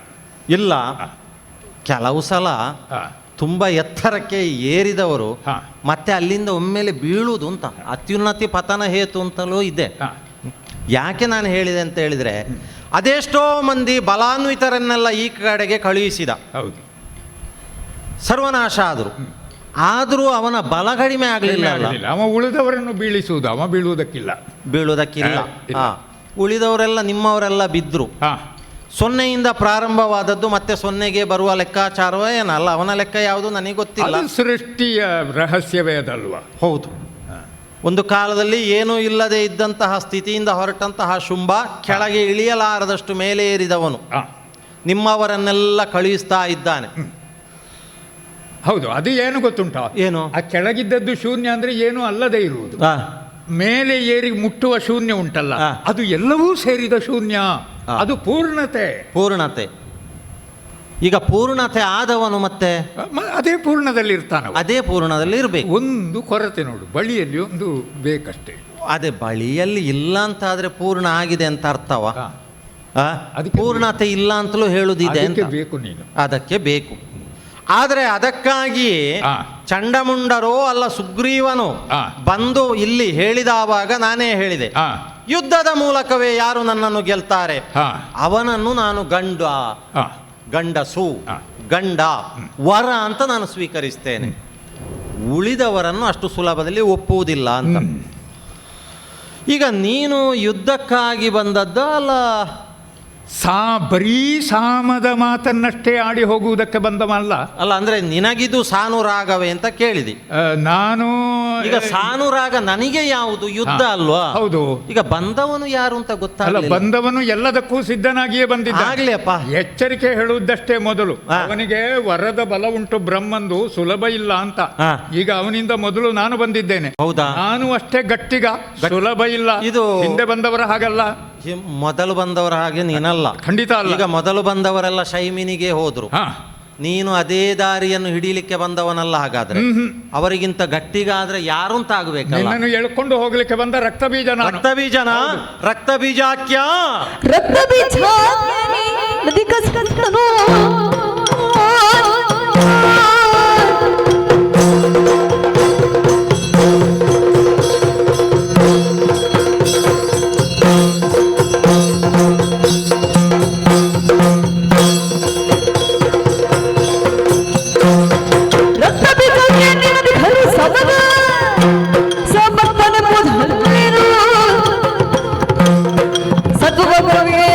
ದೇವಿಯು ಧೂರ್ತನೋಡು ಸಮರವನು ಬಂದವನು ರಕ್ತ ಬೀಜ. ಸೇನೆಯನ್ನೆಲ್ಲ ಒಟ್ಟು ಸೇರಿಸಿ ಬಂದಿದ್ದಿ, ಹಾಗಂತ ಯುದ್ಧಕ್ಕೆ ಮನ ಮಾಡಲಿಲ್ಲ, ಹಾ. ಪ್ರಾರ್ಥಿಸ್ತಾ ಇದ್ದಿ. ನಿನಗಿದು ಸರಿಯಾದಂತಹ ದಾರಿ ಅಂತ ಹೇಳ್ತಾ ಇದ್ದಿ. ರಕ್ತ ಬೀಜ ಏನು? ನಾನು ಮೊದಲೇ ಹೇಳಿದ್ದೇನೆ, ಹಾ. ಅದು ನಿನ್ನ ಒಡೆಯನಾದಂತಹ ಶುಂಭಾಸುರನಿಗೆ ಮನವರಿಕೆ ಆಗಿದೆ ಅಂತ ನಾನು ತಿಳಿದಿದ್ದೇನೆ. ಹಾ. ಈ ಹೊತ್ತಿಗೆ ಹಾ. ದಾನವ ಸಾಮ್ರಾಜ್ಯಕ್ಕೆ ಒಡೆಯನಾಗಿರುವಂತಹ ಶುಂಭನಿಗೆ ಒಂದು ಪಂಥಾಹ್ವಾನವೇ ಕೊಟ್ಟವಳು ನಾನು. ಆ ಪಂಥಾಹ್ವಾನವನ್ನು ಸ್ವೀಕರಿಸಿದಂತಹ ಅವನು ಅದೆಷ್ಟೋ ಮಂದಿಯನ್ನು ಕಳುಹಿಸಿದ. ಯುದ್ಧವಾಯಿತು, ಯುದ್ಧದಲ್ಲಿ ನಿಮ್ಮವರೆಲ್ಲ ನಾಶವಾಗಿದ್ದಾರೆ. ಆದರೂ ಮತ್ತಷ್ಟು ನೀವು ಪ್ರಾರ್ಥಿಸ್ತಾ ಇದ್ದೀರಿ, ಯುದ್ಧಕ್ಕೆ ಮನ ಮಾಡ್ತಾ ಇಲ್ಲ. ನಾನು ನಿರೀಕ್ಷೆ ಮಾಡಿರುವುದು ಶುಂಭನನ್ನು. ಶುಂಭ ಇನ್ನೂ ಬರಲಿಲ್ಲ. ಕೋಟಿಗೊಬ್ಬ ನಾಯಕ ಶುಂಭ ಅಂತ ಆದ್ರೆ ಅವ ಇಲ್ಲಿ ಕದಂಬವನದಲ್ಲಿ ಕಾಣಿಸಿಕೊಳ್ಬೇಕಾಗಿತ್ತು. ಕೋಟಿ ಮುಗಿದ ಮೇಲೆ ಬರುವುದು. ಹೌದಾ? ಕೋಟಿ ಮುಗಿದ ಮೇಲೆ ಅವ ಬಂದು ಏನು ಪ್ರಯೋಜನ? ಮೊದಲು ನಿನ್ನನ್ನು ಎಳ್ಕೊಂಡು ಹೋಗುವುದಕ್ಕೆ ನೀನು ಬಂದದ್ದು. ಅವನ ಕೋಟಿಯನ್ನು ನೀನು ಅಲ್ಲಿಯೇ ಉಳಿಸ್ತಿಂತಾದ್ರೆ ನಿನ್ನ ಒಳಗಿರುವ ಕೋಟಿ ಹೊರಗಡೆ ಬರ್ಬೇಕಲ್ಲ. ಸಾಮರ್ಥ್ಯ ಇದೆ ನಿನ್ನಲ್ಲಿ. ಒಳ್ಳೆ ಮಾತಿನಲ್ಲಿ ಬಂದ್ರೆ ಸರಿ, ಇಲ್ಲ ಅಂತ ಆದ್ರೆ ಮೇಲೆ ಕೈ ನೋಡೋಣವಂತೆ ನೋಡೋಣ.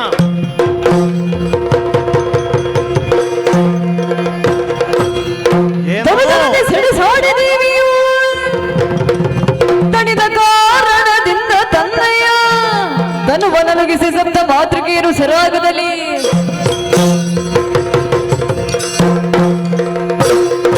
ಘನಘೋರವಾದಂತಹ ಸಂಗ್ರಾಮವಾಗುತ್ತಾ ಇದೆ. ಉಳಿದವರ ಹಾಗಲ್ಲ ರಕ್ತ ಬೀಜ. ಬೇಕಾದಂತಹ ವರಬಲವನ್ನು ಪಡೆದವ, ವೀರನೂ ಹೌದು, ಪರಾಕ್ರಮಿಯೂ ಹೌದು. ಈ ಹೊತ್ತಿಗೆ ಇಷ್ಟು ಹೋರಾಟ ಮಾಡಿದರೂ ಇವನು ಹಿಮ್ಮೆಟ್ಟುತ್ತಾ ಇಲ್ಲ ಅಂತಾದರೆ ಇವನ ಒಳಗೆ ಇರುವಂತಹ ಅಭೇದ್ಯವಾದಂತಹ ಬಲ, ಬ್ರಹ್ಮನಿಂದ ಬೇಕಾದಂತಹ ವರಬಲವನ್ನು ಪಡೆದಿದ್ದಾನೆ. ಬತ್ತಳಿಕೆಯಲ್ಲಿರುವಂತಹ ಆ ಬಲ ಹೊರಗಡೆ ಬರಬೇಕು. ಅದಿಲ್ಲಿ ಪ್ರಕಟವಾದರೆ ಮಾತ್ರ ಇವನನ್ನು ಸರ್ವನಾಶ ಮಾಡುವುದಕ್ಕೆ ಸಾಧ್ಯ. ಏನು ಮಾಡೋಣ? ಇಲ್ಲಿಯವರೆಗೆ ತೊಟ್ಟಿಲಲ್ಲೇ ಕುಳಿತು ಹೋರಾಟ ಮಾಡ್ತಾ ಇದ್ದಂತಹ ನನ್ನನ್ನು ತೊಟ್ಟಿಲಿನಿಂದ ಕೆಳಗಿಳಿಸಿದಂತಹ ಇವನಿಗೆ ಸರಿಯಾದಂತಹ ಪ್ರತಿಫಲವನ್ನು ನಾನು ಕೊಡಲೇಬೇಕು. ಒಂದಾದಂತಹ ನಾನು ಏಳಾಗಿ ಇಲ್ಲಿ ಪ್ರಕಟವಾಗಲೇಬೇಕು. ಸಪ್ತ ಮಾತೃಕೆಯರಾಗಿ ಕಾಣಿಸಿಕೊಳ್ಳುವುದಕ್ಕಾಗಿ ಶರೀರವನ್ನು ಅಲುಗಿಸ್ತೇನೆ ಅಂತ ಅಲುಗಿಸ್ತೀನಿ.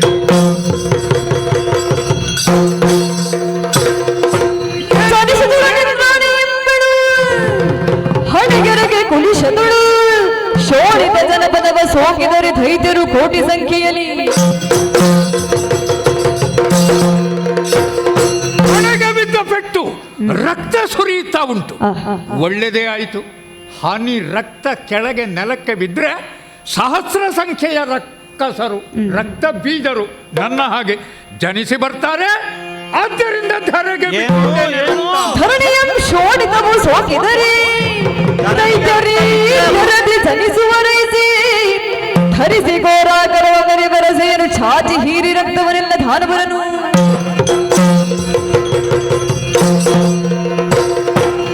ಇವನ ಶರೀರದಿಂದ ಒಂದು ಬಿಂದು ರಕ್ತ ಭೂಮಿಗೆ ಬಿದ್ದರೆ ಕೋಟಿ ರಕ್ತ ಬೀಜಾಸುರರು. ಕೋಟಿ ಆದ್ರೂ ಮೂಲದಲ್ಲಿ ಇವನು ಒಬ್ಬನೇ ಅಲ್ವಾ? ಇವನನ್ನು ವಧಿಸುವುದಕ್ಕಾಗಿ ರಕ್ತೇಶ್ವರಿ ಆಗುವುದರ ಮೂಲಕವಾಗಿ ಭೂಮಿಗೆ ನಾಲಿಗೆಯನ್ನು ಚಾಚಿ ರಕ್ತಪಾನ ಮಾಡಿ ಇವನನ್ನು ಕೊಲ್ತೇನೆ ಅಂತೆ.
ಶಾಬಾಸ್.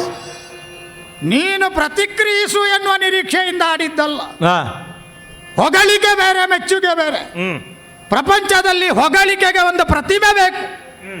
ಓ ಅದರ ಹಾಗೆ ಇದು, ಓ ಅವನ ಹಾಗೆ ಇವನು, ಓ ಇವಳ ಹಾಗೆ ಅವಳು, ಇದೆಲ್ಲ ಪ್ರತಿಮಾದ್ವಾರ, ಪ್ರತಿಮೆಯ ಮುಖೇನವಾಗಿ ಬಣ್ಣಿಸತಕ್ಕಂತಹವು. ಆದ ಕಾರಣದಿಂದ ಅದಕ್ಕೆ ಹೊಗಳಿಕೆ ಅಂತ ಹೆಸರು. ಆದರೆ ಮೆಚ್ಚುಗೆಗೆ ಪ್ರತಿಮೆಯ ಅಗತ್ಯ ಇಲ್ಲ. ನೇರ ನಿರ್ದಿಷ್ಟ ನಿರ್ದುಷ್ಟ ಕರಾರುವಾಕ್ಕಾಗಿ ಹೇಳಬಹುದಾದಂತಹ ಮಾತು. ತೀರುರೇ ಮೆಚ್ಚಿದೆ ಮಾನಿನಿ. ಹೆಣ್ಣು ಮಗಳಿಗೆ ಇಂತಹ ಪೌರುಷ, ಇದರ ಅಗ್ಗಳಿಕೆ, ಪ್ರತಿಸ್ಫುಟವಾಗಿ ಕಾಣಬಹುದಾದಂತಹ ಪರಾಕ್ರಮದ ಪರಾಕಾಷ್ಠೆ, ಇದನ್ನು ಗಂಡಸಲ್ಲದೆ ಮತ್ತೊಬ್ಬ ಮೆಚ್ಚುವುದಕ್ಕಿಲ್ಲ. ಗಂಡು ಮೆಟ್ಟಿನ ನೆಲವಾದ ಶೋಣಿತ, ಅದಕ್ಕೆ ಅಧ್ಯಕ್ಷನಾಗಿ ಮೆರೆದ, ಇಲ್ಲಿಯವರೆಗಿನ ನನ್ನ ದಕ್ಷತೆಯಲ್ಲಿ ಎಲ್ಲೂ ಶೈಥಿಲ್ಯವನ್ನು ಕಾಣಿಸದ, 14 ಲೋಕಗಳನ್ನೇ ಗೆದ್ದ, ಪ್ರಪಂಚದಲ್ಲಿ ಸರ್ವರನ್ನು ನನ್ನ ಅಂಕೆಯಲ್ಲೂ ಸ್ವಾಮಿತನದಲ್ಲಿ ಇಟ್ಟುಕೊಂಡ, ಪರಾಕ್ರಮ ಸಂಭವ ಎನಿಸಿಕೊಂಡ ನನ್ನ ಮೆಚ್ಚುಗೆಯ ನುಡಿ. ಆದರೆ ಆಶ್ಚರ್ಯಚಕಿತನಾಗಿ ಹೋದೆ. ಗಂಡು ಹೆಣ್ಣು ಸುಮಧುರವಾದ ಸಂಬಂಧದ ಮೂಲಕವಾಗಿ ಸಂಸಾರದ ಚೌಕಟ್ಟು ಕಟ್ಟುತ್ತಾರೆ ಅಂತ ನಾವೆಲ್ಲ ಕೇಳಿದ್ದು. ನಾವಾಗಿ ಮದುವೆ ಆಗದಿದ್ರೆ ಏನಂತೆ? ಮದುವೆ ಆದ ಎಷ್ಟು ಮಂದಿಯನ್ನು ನಮ್ಮಲ್ಲಿ ನಾನು ಕಾಣಲಿಲ್ಲ. ನಮ್ಮ ಮಂತ್ರಿಗಳೇನು, ನಮ್ಮ ದಂಡಾಧಿಕಾರಿಗಳೇನು, ನಮ್ಮ ಪದಾರ್ಥಿಗಳೇನು ಆಜನ್ಮ ಬ್ರಹ್ಮಚಾರ್ಯದಲ್ಲಿರುವವರಲ್ಲ. ಮದುವೆಯಾಗಿ ಸಂಸಾರಸ್ಥರಾದವರನ್ನು ಕಂಡಿದ್ದೇನೆ. ಆದರೆ ಹೆಣ್ಣಾದವಳಿಗೆ ಛಲಭೂಷಣ ಅಲ್ಲ, ಗಂಡಾದವನಿಗೆ ಪ್ರತಿಸ್ಪರ್ಧಿಯಾಗಿ ಗಂಡಾದವನ ಎಲ್ಲಾ ಕಾರ್ಯಗಳನ್ನು ಮೀರುವ ಹಾಗೆ ತಾನೇ ಶ್ರೇಷ್ಠ ಎನ್ನುವ ಹಾಗೆ ಕಾಣಿಸುವ ಆ ಶ್ರೇಷ್ಠತೆಯ ವ್ಯಸನ ಉಂಟಲ್ಲ, ಅದು ಹೆಣ್ಣಾದವಳಿಗೆ ಯಾವ ಕಾರಣಕ್ಕೂ ಭೂಷಣ ಅಲ್ಲ. ಹೆಣ್ಣಾದವಳು ತಗ್ಗಿ ಬಗ್ಗಿ ಹೋಗಬೇಕು ಎನ್ನುವುದು ಇದರ ಪ್ರತಿಪಾದನೆ ಅಲ್ಲ. ಅಬಲ ಸ್ವಾತಂತ್ರ್ಯವನ್ನು ನಾನು ಮನ್ನಿಸ್ತೇನೆ. ಅಬಲ ಎನ್ನುವವಳ ಸಾಧನೆಗೆ ಬೇಕಾದ ಏಣಿ ನಾನಾಗುವುದಕ್ಕೆ ಸದಾಕಾಲ ಸಿದ್ಧನಿದ್ದೇನೆ.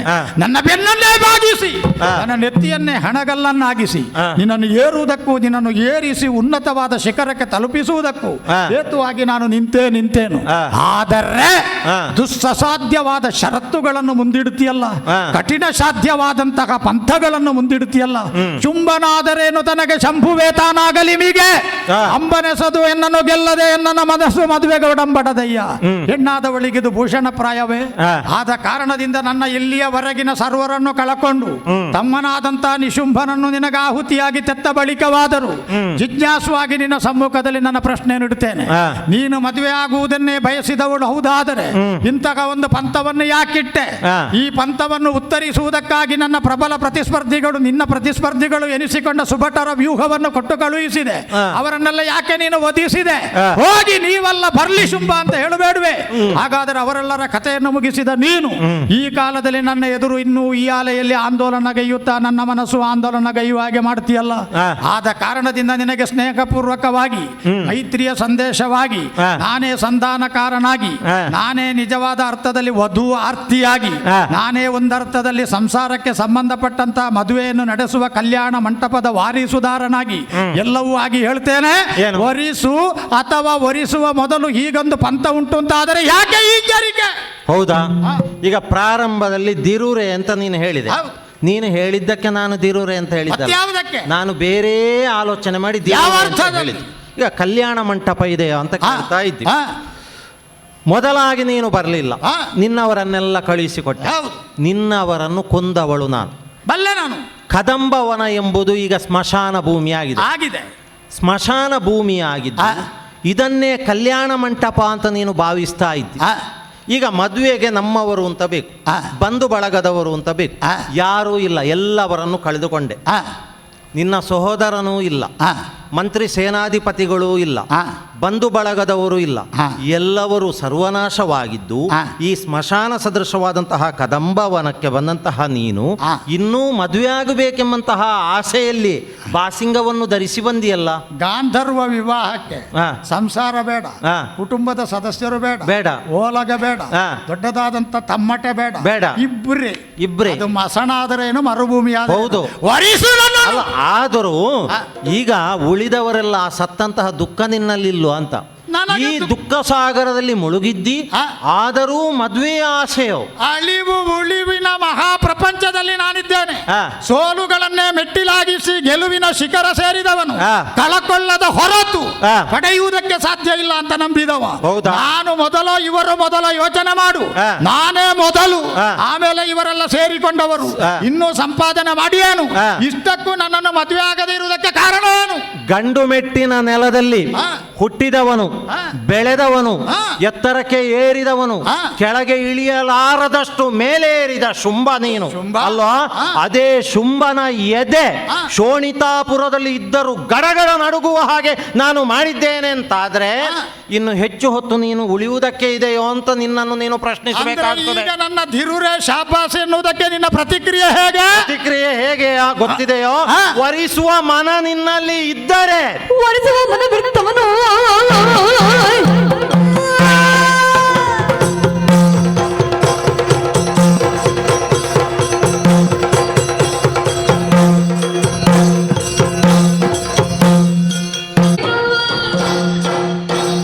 ಬರೆದುಕೊಳ್ಳು ಹಿತೈಕರನು ಈ ಕೊನೆಗೊಳಿಸಿದ ಬಗೆ ಏನು? ನಿನ್ನವರನ್ನು ನೀನೇ ಹುಟ್ಟಿಸಿದ್ದು, ನೀನೇ ಬಲಪಡಿಸಿದ್ದು, ನೀನೇ ಬೆಳೆಸಿದ್ದು ಎಂಬುದು ಸತ್ಯವಾದಂತಹ ವಿಚಾರವೇ. ಆದರೆ ಏನು ಪ್ರಯೋಜನಕ್ಕೆ ಬಾರದವರು ಎಂಬುದನ್ನು ಕೊನೆಗಾಗುವಾಗ ತೋರಿಸಿಕೊಟ್ಟೆ. ಈಗ ಸುಗ್ರೀವನು ಚಂಡಮುಂಡರು ಇವರಲ್ಲಿ ನಾನು ಹೇಳಿದ್ದೇನು? ಶುಂಭನ ಆಗಲಿ ಅಲ್ಲ ಶಂಭುವೇ ಆಗಲಿ ಯುದ್ಧದ ಮೂಲಕ ಯಾರು ನನ್ನನ್ನು ಸೋಲಿಸ್ತಾರೆ, ನಿನ್ನ ದರ್ಪವನ್ನು ಯಾರು ಮುರಿಯುತ್ತಾರೋ ಅವರನ್ನು ಅಂಗೀಕರಿಸಿ. ಹಾಗಿರುತ್ತಾ ನೀನು ನನ್ನನ್ನು ಮದುವೆ ಆಗುವುದಕ್ಕೆ ಆಸೆ ಪಟ್ಟವ ಹೌದು ಅಂತಾದ್ರೆ ನೀನಾಗಿ ಬಾರದೆ ನಿನ್ನವರನ್ನು ನೀನು ಕಳುಹಿಸಿಕೊಟ್ಟೆಯಲ್ಲ, ಯಾಕೆ ಕಳುಹಿಸಿಕೊಟ್ಟದ್ದು ಎಂಬುದಾಗಿ ನಾನು ಪ್ರಶ್ನಿಸಬೇಕಾಗುತ್ತದೆ. ನನಗೆ ಗೊತ್ತಾಗುತ್ತದೆ, ಮಾರಿ ದೇವತೆಯ ಗುಡಿಗೆ ಕುರಿಗಳನ್ನೆಲ್ಲ ಕಳುಹಿಸಿಕೊಟ್ಟು ಬಲಿಪಶು ಮಾಡಿದ ಹಾಗಾಯಿತು. ನೀನು ಕಳುಹಿಸಿದಂತಹ ಆ ಒಂದೊಂದೇ ಕುರಿಗಳನ್ನೆಲ್ಲ ಕತ್ತರಿಸಿದೆ. ಈಗ ಯಾರಿದ್ದಾರೆ? ಯಾರೂ ಇಲ್ಲ. ಅಗ್ನಿಮುಖದಿಂದ ಅರ್ಪಿಸಲ್ಪಟ್ಟಂತಹ ಆಹುತಿಯೊಂದನ್ನು ಇರುವೆ ಭುಂಜಿಸಬೇಕು ಎಂಬುದಾಗಿ ಮುಂದುವರೆದರೆ ಪರಿಣಾಮ ಏನಾಗುತ್ತದೆ? ಆ ಅಗ್ನಿಯನ್ನು ಸ್ಪರ್ಶಿಸುವುದಕ್ಕೂ ಆಗುವುದಿಲ್ಲ. ಹಾಗೆಯೇ ಆಯಿತು ನಿನ್ನವರ ಕತೆ. ವರಿಸುವ ಮನ ಇದ್ದಂತಹ ನೀನಾಗಿ ಬಾರದೆ ಉಳಿದವರನ್ನೆಲ್ಲ ಕಳುಹಿಸಿದ್ದು ಅಂತ ಹೇಳಿದ್ರೆ ಮದುವೆ ಆಗಬೇಕಾದ್ದು ನೀನಾ ಅಲ್ಲ ಅವರ ಎಲಾಗೆ? ಅವರಿಗೆ ಸರಿಯಾದಂತಹ ವ್ಯವಸ್ಥೆಯನ್ನು ಮಾಡಿದ್ದೇನೆ. ಎಲ್ಲಿ ಗೊತ್ತಾ? ಮದುವೆ ಎಂಬುದು ಮೃತ್ಯು ದೇವತೆಯ ಜೊತೆಗೆ ನಾನು ಎಲ್ಲಿ ಯಮನಾಲಯದಲ್ಲಿ ಮದುವೆಯನ್ನು ಮಾಡಿಸಿದ್ದೇನೆ. ಮದುವೆ ಮದುವೆ ಮದುವೆ ಎಂಬ ಮೂರಕ್ಷರದ ಮಾತನ್ನೇ ಆಡುತ್ತಾ ನೀನು ಮುಂದೆ ಬಂದ್ರೆ ಎರಡು ಆಯ್ಕೆ. ಒಂದ ನನ್ನನ್ನು ವರಿಸಬೇಕು, ಯುದ್ಧದ ಮೂಲಕ ಗೆಲ್ಲಬೇಕು, ಇಲ್ಲ ಅಂತ ಆದ್ರೆ ಮೃತ್ಯು ದೇವತೆಯ ಜೊತೆಗೆ ಮದುವೆ. ಎಲಗೆ ಏನು? ದರ್ಪವನ್ನು ಮುರಿದವನ ಜೊತೆಗೆ ಮದುವೆ. ನಿನ್ನ ದರ್ಪವನ್ನು ಮುರಿಯುವುದಕ್ಕೆ ಹೇಗೆ ಪ್ರಯತ್ನಿಸಬೇಕು ಎನ್ನುವ ಆಯ್ಕೆಯ ಹಕ್ಕು ನನಗಿರುವುದು, ಅಧಿಕಾರ ನನಗಿರುವುದು. ಅದನ್ನು ನಿರ್ಣಯಿಸಬೇಕಾದವನು ನಾನು. ನಿನ್ನ ದರ್ಪವನ್ನು ಸ್ವಕೀಯ ತಂತ್ರದಿಂದ ಮುರಿಯಬೇಕೆ, ಪರಕೀಯರನ್ನು ಬಳಸಬೇಕೆ, ಕುಟುಂಬಸ್ಥರನ್ನು ವಿನಿಯೋಗಿಸಬೇಕೆ? ನನ್ನ ಆಯ್ಕೆಗೆ ನನ್ನ ಸ್ವಾತಂತ್ರ್ಯಕ್ಕೆ ಬಿಟ್ಟದ್ದು. ಹಾಗಾಗಿ ಉಳಿದವರನ್ನು ಕಳುಹಿಸಿ ನಿನ್ನ ದರ್ಪವನ್ನು ತಣಿಸುವುದಕ್ಕಾಗ್ತದ ನೋಡಿದೆ. ಆದರೆ ಈಗ ನೋಡುವಾಗ ಇದು ನಿನ್ನದು ತಣಿಯುವ ದರ್ಪ ಅಲ್ಲ. ಇದು ಎತ್ತವರನ್ನಾದರೂ ಸೊಕ್ಕಿನಿಂದ ಮುಂದೆ ಬಂದ್ರೆ ಮುರಿದು ಮುಕ್ಕುವ ದರ್ಪ ಅಂತ ಅರ್ಥ ಆಯ್ತು. ಹಾಗಾದ್ರೆ ನಿನ್ನನ್ನು ಮದುವೆ ಆದ್ರೆ ನಾನು ಸುಖವಾಗಿರ್ಲಿಕ್ಕೆ ಸಾಧ್ಯವೇ ಇಲ್ಲ. ದಿನಕ್ಕೊಂದು ಗಂಡಾಂತರ ನೀನು ತಂದ್ರು ತಂದಿ, ಕ್ಷಣ ಕ್ಷಣ ನನಗೆ ಆಪತ್ತಿನ ಸುರಿಮಳೆ ಬಂದೀತು. ಆದ ಕಾರಣದಿಂದ ನಿನ್ನ ಮುಂದೆ ನನಗಿರುವ ದಾರಿ ಒಂದೇ, ನಿನ್ನನ್ನು ಗೆಲ್ಲುವುದಲ್ಲ, ನಿನ್ನನ್ನು ಸೋಲಿಸುವುದಲ್ಲ. ನಾನು ಒಡೆಯುವುದಕ್ಕೆ ಬಂದ ತಾಯಿ, ಆ ತಾಯಿಯನ್ನೇ ತಪ್ಪಿಕೊಂಡ್ರೆ ಮಗು ಅಮ್ಮ ಹೇಗೆ ಹೊಡಿತಾಳೆ? ಅಂಗಳದಲ್ಲಿ ಬಿದ್ದು ಕೆಸರು ಮಾಡಿಕೊಂಡಿದ್ದ ಮಗು ತುಂಟನೆ ಚೇಷ್ಟೆ ಮಾಡಿ ನೀನು ಈಗ ತಾನೇ ಸ್ನಾನ ಮಾಡಿಸಿದ್ದು, ಹೊಸ ಸುಗಂಧವನ್ನು ನಿನಗೆ ನಾನು ಪೂಸಿದ್ದೆ, ತಕ್ಷಣ ಹೋಗಿ ಕೆಸರಲ್ಲಿ ಬಿದ್ದು ಹಾಳು ಮಾಡಿದೆ ಇಲ್ಲ ಅಂತ ಅಮ್ಮ ಹೊಡೆಯುವಾಗ ಅಮ್ಮನನ್ನೇ ತಪ್ಪಿ ಹಿಡಿದ್ರೆ ಅಮ್ಮ ಹೇಗೆ ಹೊಡಿತಾಳೆ? ಹಾಗಾದ್ರೆ ನೀನು ಏನು ಅಂತ ರಕ್ತ ಬೀಜ ಹೇಳಿದ್ದಾನೋ, ನೀನು ಎಷ್ಟು ಅಂತ ಸುಗ್ರೀವ ವಿವರಿಸಿದ್ದಾನೋ, ತಮ್ಮ ಕ್ರಿಯೆಯ ಸೋಲಿನ ಮೂಲಕವಾಗಿ ನನಗೆ ಪ್ರಾತ್ಯಕ್ಷಿಕವಾದಂತಹ ಆಧಾರವನ್ನು ಹೇಗೆ ಚಂಡಮುಂಡರು ತೋರಿಸಿದ್ದಾರೋ ಅತ್ಯಂತವಾದ ಶಕ್ತಿ ನೀನು ಅಂತಾಯ್ತು. ಶಕ್ತಿ ಸ್ವರೂಪಿಣಿಯಾದ ನಿನ್ನನ್ನು ಗಟ್ಟಿಯಾಗಿ ಮಗುವಿನ ರೂಪದಲ್ಲಿ ತಪ್ಪಿ ಹಿಡಿದ್ರೆ ನನ್ನನ್ನು ನೀನು ಹೊಡೆದು ಭಂಗಿಸುವುದಕ್ಕಿಲ್ಲ. ಒಂದೋ ಎಲ್ಲಿಂದ ನಾನು ಹುಟ್ಟಿದನೋ ಅಲ್ಲಿಗೆ ನಾನು ಸೇರ್ತೇನೆ. ಕರ್ತುಂ ಅಕರ್ತುಂ ಅನ್ಯತಾ ಕರ್ತಂ ಎನಿಸಿಕೊಂಡು ಪ್ರಪಂಚದ ಸರ್ವ ಜೀವರುಗಳನ್ನು ಸೃಷ್ಟಿಸಬಲ್ಲ ರೇಣು ತೃಣ ಕಾಷ್ಟ ಸ್ಥಾವರ ಜಂಗಮಾದಿಗಳೆಲ್ಲ ಐಕ್ಯಗೊಂಡ ಬ್ರಹ್ಮಾಂಡ ಪಾಂಡವನ್ನು ಹೊಂದಿದ ಅಲ್ಲಿಂದ ಕೌಶಿಕೆಯಾಗಿ ಕಾಣಿಸಿಕೊಂಡೆ. ಹಾಗಾದರೆ ನೀನು ಸಮಾಗಮದಿಂದ ಹುಟ್ಟಿದವಳಲ್ಲ. ನನ್ನ ಮೃತ್ಯುವಿಗೆ ಯಾವ ಬ್ರಹ್ಮನು ಇಟ್ಟಿದ್ದಾನ ಕೊನೆಯ ಸಂಕೇತ ಅಲ್ಲಿಗೆ ನಾನು ಬಂದು ಮುಟ್ಟಿದೆ. ನಿರ್ಣಾಯಕವಾದ ಹೋರಾಟದಿಂದ ನಿನ್ನನ್ನು ಸೇರ್ತೇನೆ. ಈಗ ಮಾಯೆ, ಹೆಣ್ಣನ್ನು ಮಾಯೆ ಅಂತ ಹೇಳ್ತಾರೆ. ತಾಯಿಯಾಗಿ ಕಾಡಿತು, ಹೆಂಡತಿಯಾಗಿ ಕಾಡಿತು, ಈಗ ನೀನು ಹೆಂಡತಿಯಾಗಿ ಬಯಸಿದೆ, ಹಾ. ಈಗ ಹೇಳ್ತಾ ಇದ್ದಿ ತಾಯಿಯಾಗಿ. ಬೇರೆ ದಾರಿಯೇ ಇಲ್ಲ ನನಗೆ. ಒಬ್ಬ ನನ್ನನ್ನು ತಬ್ಬಿಕೊಳ್ಳುವುದಕ್ಕೆ ಬಂದಿದ್ದಾನೆ. ಯಾರವ? ಯಾರು? ಹಾ. ನಿಮ್ಮದೇ ಸಂತಾನದಲ್ಲಿ ಹುಟ್ಟಿದವ ಹಾ. ಮಹಿಷಾಸುರ. ಹಾ. ಅವನನ್ನು ಎಲ್ಲಿಗೆ ಸೇರಿಸಬೇಕೋ ಹಾ. ಅಲ್ಲಿಗೆ ಸೇರಿಸಿದ್ದೇನೆ. ಈಗ ನೀನು ನನ್ನನ್ನು ತಾಯಿಯಾಗಿಯೇ ಭಕ್ತಿಯಿಂದ ಪ್ರಾರ್ಥಿಸಿ ನನಗೆ ಶರಣಾಗುತ್ತೆ ಅಂತ ಆದ್ರೆ, ನಾನು ರಕ್ತ ಬೀಜ ಅಲ್ಲ. ಅಲ್ಲಲ್ಲ, ಒಂದು ಆಯ್ಕೆ ಇದೆ ನಿನಗೆ.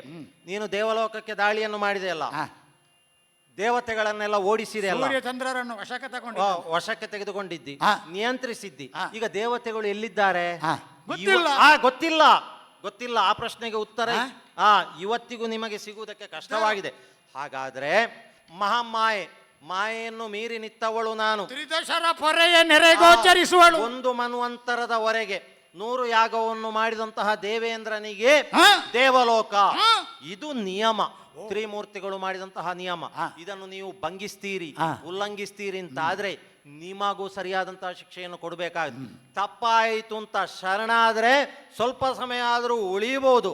ಅಲ್ಲ, ಮದುವೆ ಆಗುದು ಹೆಂಡತಿ ಆಗಬೇಕು ಅಂತ ಮುಂದೆ ಬಂದ್ರೆ ಯಮನಾಲಯಕ್ಕೆ ಸೇರಿಸಿಯನು. ತಲೆ ಎತ್ತಿ ನಿಂತ ಘಟ ಸರ್ಪ ನಾನು. ಆ. ಈಗ ಶರಣಾಗಿ ಎರೆಹುಳು ಆಗಬೇಕು ಅಂತ ಹೇಳುವುದಾ? ಒಂದು ಮಾತು ಹೇಳ್ಬೇಕಾ? ಎರೆಹುಳುವಾಗಿ 1000 ವರ್ಷ ಆಯುಸಿದ್ರು ಆ. ಘಟ ಸರ್ಪವಾಗಿ 3 ದಿನ ಬದುಕು. ಸರಿಯಪ್ಪ, ಹೌದು, ಘಟ ಸರ್ಪ ಹೌದು. ಆ. ಆದ್ರೆ ಹಲ್ಲಿಲ್ಲದ ಸರ್ಪ ನೀನು. ಆ. ಹಲ್ಲೆಲ್ಲ ಹೋಗಿದೆ. ಆದರೂ ಅಲ್ಲಿಲ್ಲದ ಸರ್ಪ ಅಂತ ನೀನು. ಹಲ್ಲಿಲ್ಲದ ಸರ್ಪ, ಅಲ್ಲಿಲ್ಲದ ವಿಷ ಇಲ್ಲದ ಸರ್ಪ. ಅಲ್ಲಿಲ್ಲದ ಯಾವ ಧೂಮ್ರಾಕ್ಷನೋ, ಚಂಡಮುಂಡರೋ, ರಕ್ತಬೀಜನೋ, ನಿಶುಂಬನೋ ಇವರನ್ನೆಲ್ಲ ಕೊಲ್ಲುವುದರ ಮೂಲಕ ನಿನ್ನ ವಿಷ ಎಲ್ಲ ಹೋಗಿದೆ. ಅಷ್ಟಭುಜಯ 1000 ಭುಜವ ನೋಡಿಬಿಡುವ. ಹೌದಾ? ನೋಡಿಬಿಡುವ. ಕೋಟಿ ಇದೆ ಅಂತ ನೀನು ನೋಡುವುದಿಲ್ಲ ಅಲ್ವಾ? ಕೋಟಿಗೆ ಹಣ ಇಲ್ವೇ? ಆ? ಎದುರುವುದಿಲ್ವಾ ನೀನು ಕೋಟಿಗೆ? ಹೆದರುವುದಿಲ್ವಾ? ನನ್ನ ಕೋಟಿಗೆ ಎದುರುವುದಿಲ್ವಾ ನೀನು? ನನ್ನ ಕೋಟಿಗೆ ನಿನ್ನ ಎದುರುವುದಿಲ್ವಾ? ಕೋಟಿ ಎಲ್ಲಿ? ರಕ್ತ ಬೀಜಾಸುರ ಅಳಿದಲ್ಲಿಗೆ ನಿನ್ನ ಕೋಟಿ ಎಲ್ಲ ಹೋಗಿದೆ. ಓಹೋ, ಈಗ 2 ಭುಜದಲ್ಲಿ ಕೂತಂತಹ ಕುಳಿತಂತಹ ಈ ತೊಟ್ಟಿಲು ರಕ್ತ ಬೀಜನೆ ಕೋಟಿ ತರ್ತಾನೆ, ಇಡ್ಲಿಕ್ಕೆ ಜಾಗ ಇಲ್ಲ ಇಲ್ಲಿ. ಕೋಟಿ ವಿದ್ಯೆ ಯಾಕೆ ನನಗೆ? ಆ. ಪ್ರಪಂಚದಲ್ಲಿ ಅದನ್ನು ಮೀರಿದ ವಿದ್ಯೆಯನ್ನು ಬಲ್ಲವ. ಆ. ಮಾಯೆಯಿಂದ ಆ. ನಾನು ವಶ ಮಾಡಿಕೊಂಡಂತಹ ಅದ್ಭುತವಾದಂತಹ ಅತೀಂದ್ರಿಯ ಶಕ್ತಿಯಿಂದ ಆ. ನಿನ್ನಲ್ಲಿ ಹೋರಾಡ್ತೇನೆ ನಾನು. ಹೋರಾಟ ನೋಡೋಣವೇ? ನೋಡೋಣ.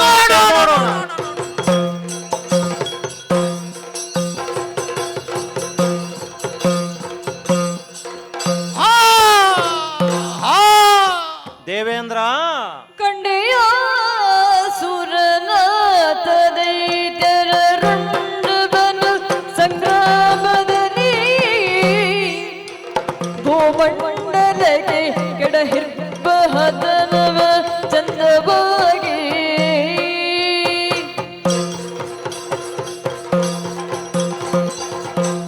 ಸುರಪಾಲ ನೋಡಿದೆಯಲ್ಲ ಶ್ರೀದೇವಿ ಮಹಾತ್ಮೆಯನ್ನು. ಶುಂಭನೋ ನಿಶುಂಭನೋ ಅಲ್ಲ ಅವನ ಬಲವೋ, ಇವರನ್ನೆಲ್ಲ ಯುದ್ಧದಲ್ಲಿ ನಿರ್ನಾಮಗೊಳಿಸಿದೆ ನಾನು. ಆ ಮೂಲಕವಾಗಿ ಸ್ವರ್ಗಕ್ಕೋ ಅಲ್ಲ ಪ್ರಪಂಚಕ್ಕೋ ಬಂದಂತಹ ಯಾವ ತೊಂದರೆ ಇದೆಯೋ ಅದನ್ನೆಲ್ಲವನ್ನು ನಿವಾರಿಸಿದೆ. ಪುನರಪಿ ಸ್ವರ್ಗಕ್ಕೆ ಹೋಗು, ಆಳ್ವಿಕೆಯನ್ನು ಮಾಡ್ತಾ ಇರು. ಹಾಗಂತ ಮುಂದೆ ಕಷ್ಟ ಬಂತು ಅಂತಾದರೆ ಮಹಾವಿಷ್ಣುವಿನಲ್ಲಿ ಪ್ರಾರ್ಥಿಸುವುದರ ಮೂಲಕವಾಗಿ ನಿನ್ನ ಕಷ್ಟ ಪರಿಹಾರವಾಗುತ್ತದೆ. ಮಹಾವಿಷ್ಣುವಿನಲ್ಲಿಯೇ ನಾನು ಐಕ್ಯವಾಗಿರುವುದಕ್ಕೆ ಇದ್ದೇನೆ. ಆದರೆ ಮುಂದೆ ನನ್ನನ್ನು ಕಾಣುವ ಬಗೆ ಹೇಗೆ?